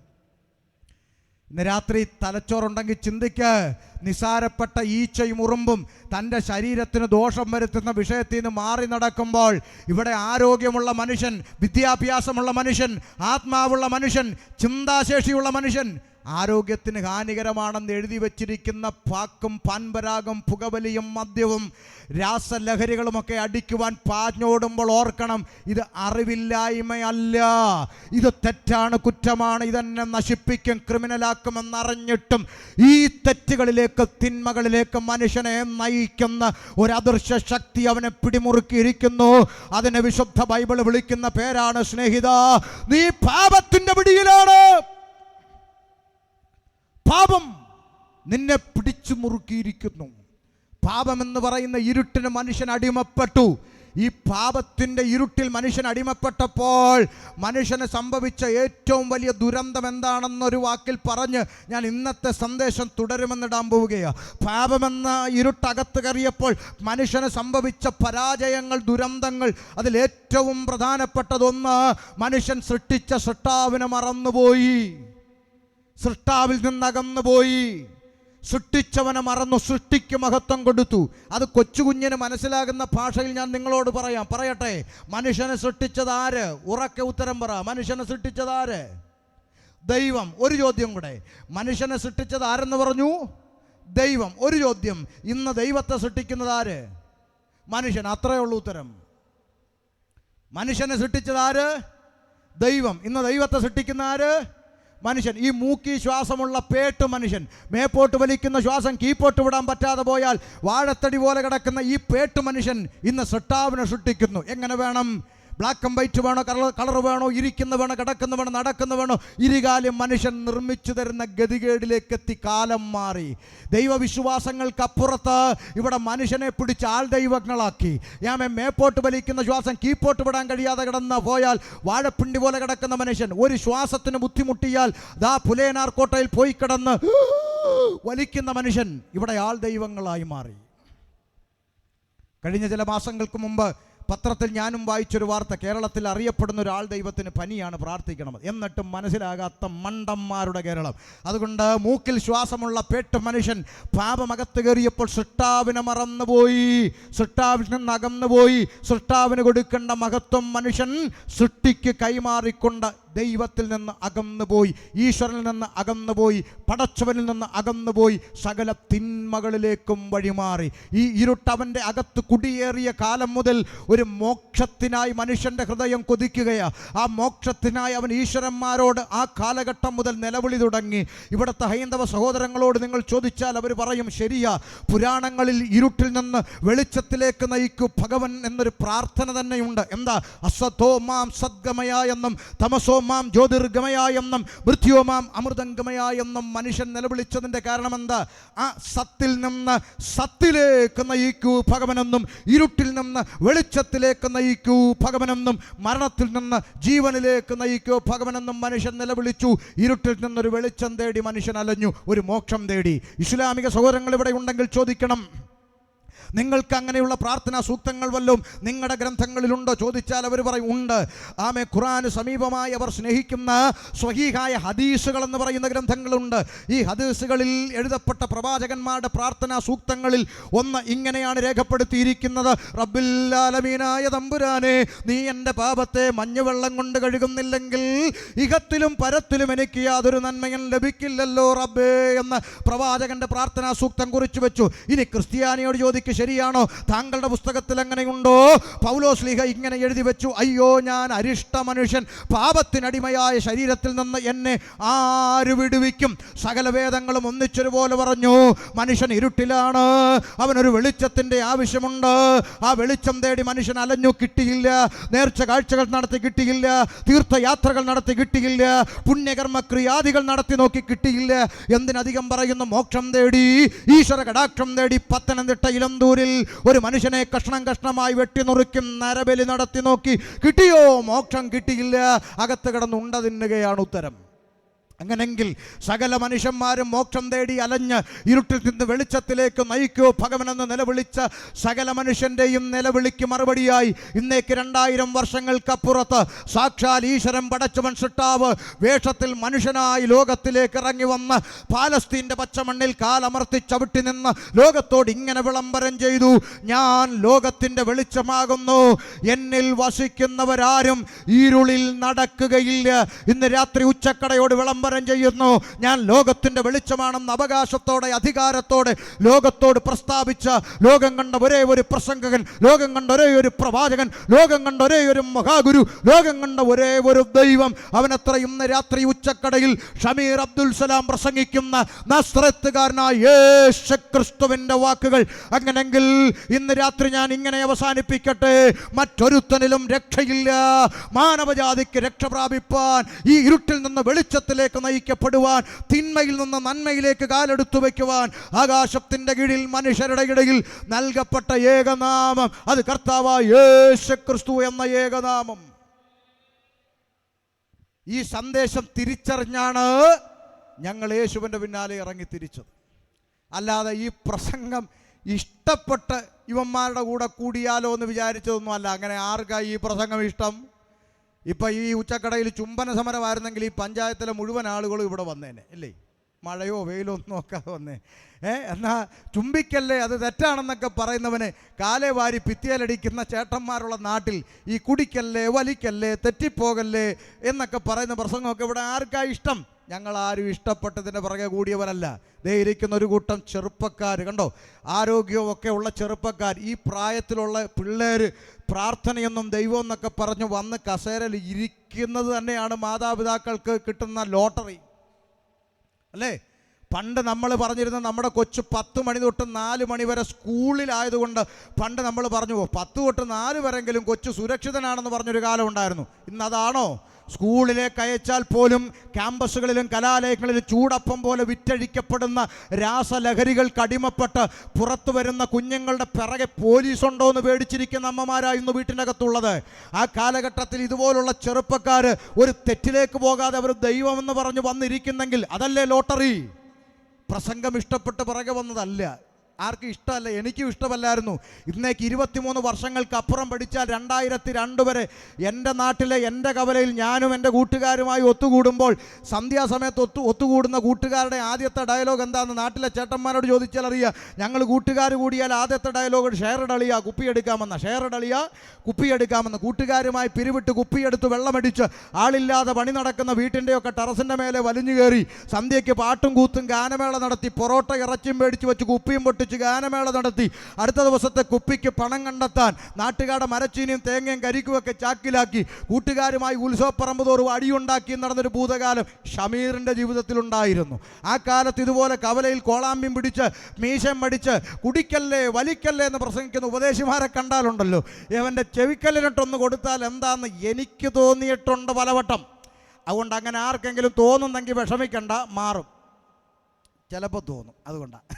അപ്പോൾ അങ്ങനെ ചിന്തിച്ചൊരു ജീവിത പശ്ചാത്തലത്തിൽ നിന്ന് ഇന്നേക്ക് 23 വർഷങ്ങൾക്കപ്പുറത്ത് 2002 പൊട്ടന്മാരെ പോലെ ഇവർ വിളിച്ചു പറയുന്ന ഈ സന്ദേശം ഇതെന്താണെന്നൊന്ന് കേട്ട് കളയാമെന്ന് ഇവിടെ പല സഹോദരന്മാരും നിന്ന് കേട്ടു. മതി, ദൈവം നിങ്ങളെ അനുഗ്രഹിക്കും, ഒന്ന് കേട്ടുകളയാമെന്ന് വെച്ച് നിന്നു. അങ്ങനെ കേട്ടുകളയാമെന്ന് പറഞ്ഞ് ചെവി കൊടുത്തപ്പോൾ ജീവിതത്തിൻ്റെ ചരിത്രം മാറി കേട്ടോ. പെറ്റതള്ള തലേ കൈവച്ച് ഇവനൊന്ന് ചത്തങ്കിക്കൊള്ളായിരുന്നു പറഞ്ഞ് ഭൂതകാലത്തിൻ്റെ നടുവിൽ നിന്ന് കൂട്ടുകാരുമായി പാക്കും പാൻപരാഗം ചവച്ച് കള്ളും കുടിച്ച് മുണ്ടും മടക്കി കുത്തി കവലെ കൂടെ നടന്നു പോകുമ്പോൾ അവൻ ഏതാ പോകുന്നതെന്ന് ചോദിച്ച് പീഡികക്കാരൻ അതേതാ പോകുന്നവൻ ആരാന്ന് ചോദിച്ചാൽ അടുത്തിരിക്കുന്ന പുച്ഛത്തോടെ പറയും, അതില്ല പിന്നെ സലാമിൻ്റെ മോന്, സലാമിൻ്റെ ജമീലയുടെ മോന്, തലതെറിച്ച് നടക്കുന്ന എന്ന് പറഞ്ഞ സ്ഥാനത്ത് ഇന്ന് ഈ 23 വർഷങ്ങളായി ഈ മാന്യമായ വസ്ത്രം ധരിച്ച് വാഹനത്തിൽ കവലയിച്ചെന്നിറങ്ങുമ്പോൾ ഏറ്റവും കുറഞ്ഞ പക്ഷം തടിമുടുക്കുള്ള ചെറുപ്പക്കാർ ആ മുണ്ടിൻ്റെ മടിക്കുത്തെങ്കിലും ഒന്ന് അഴിച്ചിട്ടൊന്ന് ബഹുമാനിക്കത്തക്കവണ്ണം ജീവിതത്തിൻ്റെ ചരിത്രം മാറ്റി എഴുതിയൊരു സന്ദേശമുണ്ടെങ്കിൽ ഇന്ന് രാത്രി ഞാൻ പ്രസംഗിക്കുന്ന സുവിശേഷത്തിനാണ് അത് സാധ്യമായത്. അക്രമത്തിൻ്റെ മാർഗമല്ല, പീഡനത്തിൻ്റെ മാർഗമല്ല, വാള് കാണിച്ചിട്ടല്ല, ബോംബ് പൊട്ടിച്ചിട്ടല്ല, ഒരു മൊട്ടുസൂചി കൊണ്ടുപോലും കുത്തി നോവിക്കാതെ ജീവിതത്തിൻ്റെ ചരിത്രം മാറ്റി എഴുതാൻ കഴിയുന്ന ഒരേ ഒരു സന്ദേശമുണ്ടെങ്കിൽ അത് സുവിശേഷമാണ്. അങ്ങനെയെങ്കിൽ പാപത്തിൻ്റെ ഇരുളിൽ അടിമപ്പെട്ടു പോയ മനുഷ്യവർഗത്തെ വെളിച്ചത്തിലേക്ക് നയിക്കുവാൻ ഞാൻ ലോകത്തിൻ്റെ വെളിച്ചമാണെന്ന് പ്രഖ്യാപിച്ചുകൊണ്ട് ലോകത്തിലേക്ക് ഇറങ്ങി വന്ന ആ യേശുക്രിസ്തു എന്ന് പറഞ്ഞ വെളിച്ചത്തെ ജാതി മത വർണ്ണവർഗ വ്യത്യാസമില്ലാതെ ഏതൊരു മനുഷ്യൻ ഹൃദയത്തിൻ്റെ വാതിൽ തുറന്ന ആ വെളിച്ചത്തെ അകത്തേക്ക് പ്രവേശിക്കുന്നുവോ ആ വെളിച്ചം കടന്നു വരുന്നിടത്തുനിന്ന് ഇരുട്ട് വഴിമാറും. ഇവിടെ ഈ പന്തലിൻ്റെ അകത്ത് ഇരുട്ടില്ലാത്തത് ഈ വെളിച്ചം കത്തി നിൽക്കുന്നത് കൊണ്ടാണ്. ഇതിവിടെ അണഞ്ഞു പോയാൽ ഇവിടെ ഇരുട്ട് വ്യാപരിക്കും. ഇതുപോലെ ലോകത്തിൻ്റെ വെളിച്ചമാകുന്ന യേശു ഷമീറിൻ്റെ അകത്ത് കടന്നു വന്നപ്പോൾ, സിയാദിൻ്റെ അകത്ത് കടന്നു വന്നപ്പോൾ, സുരേഷിൻ്റെ അകത്ത് കടന്നു വന്നപ്പോൾ, സുമേഷിൻ്റെ അകത്ത് കടന്നു വന്നപ്പോൾ, നാരായണൻകുട്ടിയുടെ അകത്ത് കടന്നു വന്നപ്പോൾ പേര് മാറിയില്ല, മതം മാറിയില്ല, സർട്ടിഫിക്കറ്റ് തിരുത്തിയില്ല, പക്ഷേ അകത്തിരുന്ന ഇരുട്ട് പുറത്തുപോയി. ഇന്നലെ വരെ ജീവിച്ച ജീവിതം മാറി. സമൂഹത്തിനും കുടുംബത്തിനും കുഞ്ഞുങ്ങൾക്കും നന്നാവുന്നവനായി മാറി. ആ മാനസാന്തരത്തിൻ്റെ മാറ്റമാണ് ഞങ്ങൾ വിളംബരം ചെയ്യുന്ന സുവിശേഷം, മതത്തിൻ്റെ മാറ്റമല്ല. അതുകൊണ്ട് യേശുക്രിസ്തു ലോകത്തിലേക്ക് ഒരിക്കലായി കടന്നു വന്നു. എന്തിന്? സകല മനുഷ്യരും പാപികളായതുകൊണ്ട് പാപത്തിൽ നിന്ന് മനുഷ്യവർഗത്തെ രക്ഷിപ്പാൻ യേശുക്രിസ്തു ലോകത്തിലേക്ക് വന്നു. അതുകൊണ്ട് വേദപുസ്തകം ഇങ്ങനെ പറയുന്നു, ക്രിസ്തുയേശു പാപികളെ രക്ഷിപ്പാൻ ലോകത്തിൽ വന്നു എന്നുള്ളത് വിശ്വസിക്കാൻ കൊള്ളാവുന്നതും എല്ലാവരും അംഗീകരിപ്പാൻ യോഗ്യമായ വചനം തന്നെ. ആ യേശു എന്തിന് ക്രൂശിൽ അർപ്പിക്കപ്പെട്ടു? അങ്ങനെ ഒരു മനുഷ്യൻ പാപിയാണ്, അതിൽ സകല മനുഷ്യരും പാപിയാകുമെങ്കിൽ നിങ്ങൾ ക്രിസ്ത്യാനികളങ്ങായാൽ പോരെ, ഞങ്ങൾ ഹിന്ദുക്കളെയും മുസ്ലിങ്ങളെയൊക്കെ ചേർത്ത് നിങ്ങൾ പാപി എന്ന് പറയുന്നത് എന്തിന് എന്ന ചോദ്യത്തിനും, യേശു എന്തിന് ക്രൂശിൽ മരിച്ചു എന്ന ചോദ്യത്തിനും, യേശു ഇനി വീണ്ടും വരുമോ എന്ന ചോദ്യത്തിനും, ഇനിയിപ്പോൾ വന്നാൽ തന്നെ ഞങ്ങൾക്കെന്ത്, നിങ്ങളങ്ങ് പൊക്കോ എന്ന ചോദ്യത്തിനും, ഇപ്പോൾ യേശു വിശ്വസിച്ചില്ല ഇപ്പോൾ എന്തൊരു പറ്റാന എന്ന ചോദ്യത്തിനും തുടങ്ങിയ സകല വിഷയത്തിനും മറുപടിയായി ദൈവം അനുവദിച്ചാൽ നാളെ കഴിഞ്ഞ് മറ്റന്നാൾ 7:30 ഈ വിഷയത്തിൻ്റെ തുടർ പ്രസംഗം ഇവിടെ ഉണ്ടായിരിക്കും. ചെവിയുള്ളവൻ കേൾക്കട്ടെ. പ്രാർത്ഥനയോടെ കടന്നു വരാം. സർവേശ്വരൻ നിങ്ങളെ അനുഗ്രഹിക്കട്ടെ. ഇന്ന് രാത്രി പാടാൻ ഞാൻ സമയമെടുക്കുന്നില്ല. ഒടുവിലത്തെ ദിവസം നമുക്ക് ആരാധിച്ച് കടന്നു പോകാം. നിയോഗിക്കപ്പെട്ടവർ പ്രാർത്ഥിച്ച് യോഗം അവസാനിപ്പിക്കട്ടെ. കാഹളധ്വനിക്കാൻ താമസമെങ്കിൽ വീണ്ടും കാണാം. സർവേശ്വരൻ നിങ്ങളെ അനുഗ്രഹിക്കട്ടെ. ഈ ശബ്ദപരിധിയിൽ എന്നെ കേട്ട എല്ലാ സഹോദരങ്ങളെയും ദൈവം അനുഗ്രഹിക്കട്ടെ എന്ന് ഞാൻ ആശംസിക്കുന്നു, പ്രാർത്ഥിക്കുന്നു. ദൈവം നിങ്ങളെ അനുഗ്രഹിക്കുമാറാകട്ടെ. നമുക്കെല്ലാവർക്കും വേഗത്തിൽ എഴുന്നേറ്റ് നിൽക്കാം. എല്ലാവരും വേഗത്തിൽ എഴുന്നേറ്റ് നിൽക്കാം.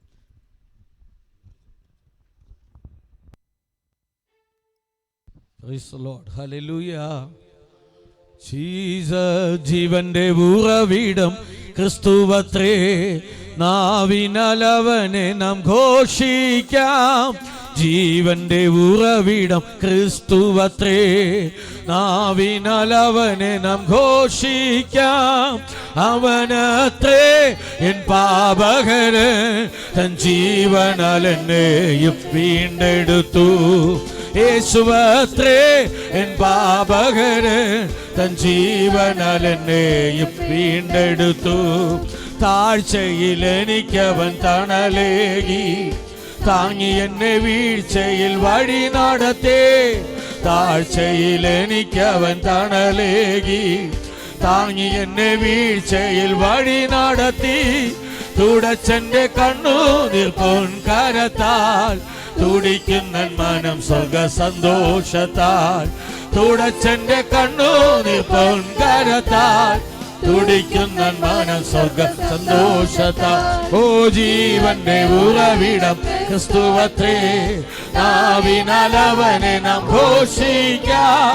ജീവന്റെ ഉറവിടം ക്രിസ്തുവത്രേ, നാവിനാൽ അവനെ നാം ഘോഷിക്കാം. അവനത്രേ എൻ പാപകരൻ, തൻ ജീവനാൽ എന്നെയും വീണ്ടെടുത്തു. യേശുവത്രേ എൻ പാപകരൻ, തൻ ജീവനാൽ എന്നെയും വീണ്ടെടുത്തു. കരകാണാതാഴിയിൽ വലയുവോരേ, കരുണയെ കാംക്ഷിക്കും മൃതപ്രായരേ. കരകാണാതാഴിയിൽ വലയുവോരേ, കരുണയെ കാംക്ഷിക്കും മൃതപ്രായരേ. വരികവൻ ചാരത്തു ബന്ധിതരേ, തരുമവൻ കൃപ മനഃശാന്തിയതു.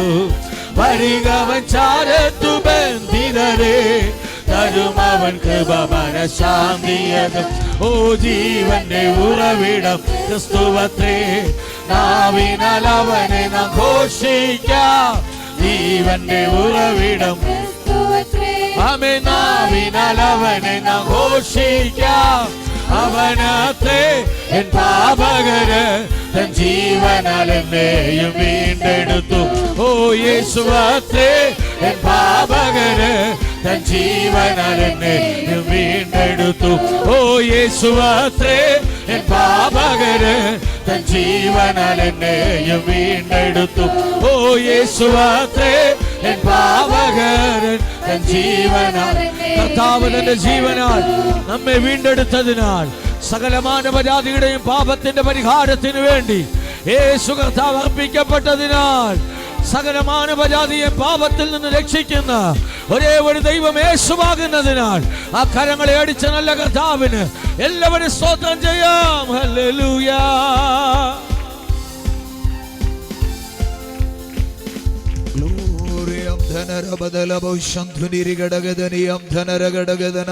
എല്ലാവരും അല്പസമയം വായി തുറന്ന് കർത്താവിന് സ്തോത്രം ചെയ്താണ്ട് ഇന്ന് രാത്രി വേള നമ്മെ കേൾപ്പിച്ച നല്ല ആലോചനയ്ക്കായി നമുക്ക് ദൈവത്തിന് സ്തോത്രം ചെയ്യാം. പാപം മനുഷ്യന്റെ ജീവിതത്തെ തകർത്ത് കളയുന്നു. പാപം കുടുംബങ്ങളെ നശിപ്പിച്ചു കളയുന്നു. പാപം തലമുറകളെ ഇല്ലായ്മ ചെയ്തു കളയുന്നു. എന്നാൽ പാപത്തിൽ നിന്ന് മാനവരാശിയെ രക്ഷിപ്പാൻ സ്വർഗത്തിന്റെ എല്ലാ മഹത്വങ്ങളും വെടിഞ്ഞ് ഈ താണലോകത്തിലേക്ക് വന്ന യേശു ക്രിസ്തുവിനെ ഇന്ന് രാത്രി വേളയിൽ ഹൃദയത്തിൽ കൈക്കൊണ്ടുകൊണ്ട് രക്ഷയ്ക്കായി യേശുവിന്റെ നാമത്തെ ഏറ്റുപറഞ്ഞ് പാപത്തെ ഉപേക്ഷിച്ചൊരു ദൈവ പൈതലായി തീരുവാൻ ഈ രാത്രി വേള ദൈവകരങ്ങളിലേക്ക് നമ്മെ തന്നെ ഏൽപ്പിച്ചു കൊടുക്കാം. Hallelujah, hallelujah, hallelujah. മഹാപരിശുദ്ധനായ ഞങ്ങളുടെ ദൈവമേ, സ്വർഗീയ പിതാവേ, അനുഗ്രഹീതമായ നല്ല രാത്രിക്കായി നന്ദി. ഞങ്ങളുടെ സുവിശേഷ യോഗത്തിൻ്റെ പ്രാരംഭ ദിവസം ഞങ്ങൾക്ക് ഈ ആരാധന അനുഗ്രഹമാക്കി നൽകി തന്ന ദൈവത്തിന് സ്തോത്രം ചെയ്യുന്നു. കർത്താവേ, വലിയ കാലാവസ്ഥയുടെ പ്രതികൂലത്തിൻ്റെ നടുവിൽ ഒരുമിച്ച് ഈ സ്ഥലത്ത് ചേർന്ന് വരുവാൻ കർത്താവ് കൃപ നൽകി. ശുശ്രൂഷയുടെ സമയങ്ങളെല്ലാം കർത്താവ് ഞങ്ങൾക്ക് അനുഗ്രഹമാക്കി തന്നല്ലോ. ഞങ്ങൾ അങ്ങേക്ക് നന്ദി കരേറ്റുകയാണ്. ഇന്ന് രാത്രി ശുശ്രൂഷിക്കുവാൻ അവിടുത്തെ അഭിഷിക്തദാസനെ കരങ്ങളെടുത്ത് ഉപയോഗിച്ചതിനാൽ ഞങ്ങൾ അങ്ങേക്ക് നന്ദി കരേറ്റുന്നു.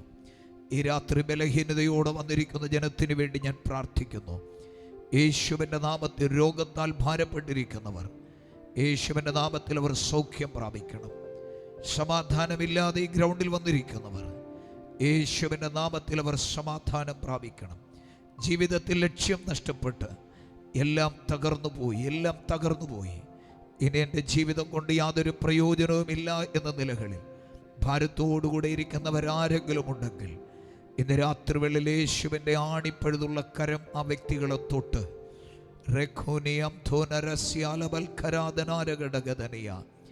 ക്രിസ്തുവിൻ്റെ പ്രകാശം അവരുടെ ഉള്ളിൽ പ്രകാശിക്കുവാൻ, അവരുടെ തകർച്ചകൾ മാറ്റപ്പെടട്ടെ യേശുവിൻ്റെ നാമത്തിൽ.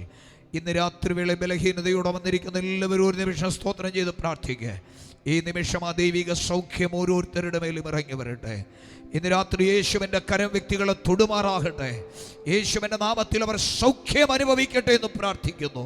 ഹല്ലേലൂയ. യേശുവിനെ ജീവിതത്തെ രക്ഷകനായി സ്വീകരിച്ചുകൊണ്ട് കർത്താവിനോട് ചേർന്ന് ഭവനങ്ങളിലേക്ക് മടങ്ങിപ്പോകുവാൻ തൻ്റെ ജനത്തിന് കൃപയേറും.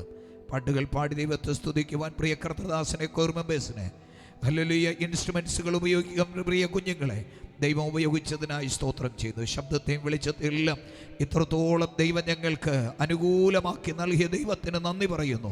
അതിൻ്റെ പിന്നിൽ പ്രവർത്തിച്ച എല്ലാ അങ്ങയുടെ കുഞ്ഞുങ്ങൾക്കായി സ്തോത്രം. തുടർന്ന് അവിടുത്തെ സാന്നിധ്യം കൊണ്ടിരിക്കും. തുടർന്നുള്ള ദിവസങ്ങളിലെ ആരാധനകളിലും ദൈവത്തിൻ്റെ മഹത്വത്തെ വെളിപ്പെടുത്തും. കർത്താവ് അങ്ങനെ ചെയ്തിരിക്കുകയാൽ നന്ദി. സകലതും ഞങ്ങൾക്കായി ജീവൻ വെച്ച് യേശു രക്ഷകൻ്റെ വിലയേറിയ നാമത്തിൽ തന്നെ പ്രിയ പിതാവേ കേൾക്കണമേ. ആമേൻ. നമ്മുടെ കർത്താവായ യേശു ക്രിസ്തുവിൻ്റെ കൃപയും പിതാവാകുന്ന ദൈവത്തിൻ്റെ സ്നേഹവും ആശ്വസിപ്പിക്കുന്ന പരിശുദ്ധാത്മാവിൻ്റെ നിരന്തരമായ സംസർഗവും കൂട്ടായ്മയും കാവലും അനുഗ്രഹങ്ങളും നമ്മോടെല്ലാവരോടും ഓർത്ത് പ്രാർത്ഥിച്ച എല്ലാ വിഷയങ്ങളോടും ഈ ആരാധനയെ പങ്കെടുത്ത് മടങ്ങുന്ന ദൈവജനത്തോടും വചനം സംസാരിച്ച കർത്തൃഭൃത്യനോടും ഭൂലോകത്തിലെ സകല വിശുദ്ധന്മാരോടും ഇന്നു മുതൽ കർത്താവായ യേശുവിൻ്റെ മേഘപ്രത്യക്ഷത വരിയ്ക്കുമാറാകട്ടെ. ആമേൻ. ചേർന്ന കർത്താവിനെ സ്തുതിക്കാം. Hallelujah, hallelujah, hallelujah. സമാധാനത്തോടുകൂടെ ആയിരിക്കുക. ദൈവകൃപ നിങ്ങളോടുകൂടെ ഇരിക്കുമാറാകട്ടെ. നാളെ രാത്രിയുള്ള ആരാധന കൃത്യം 6 മണിക്ക്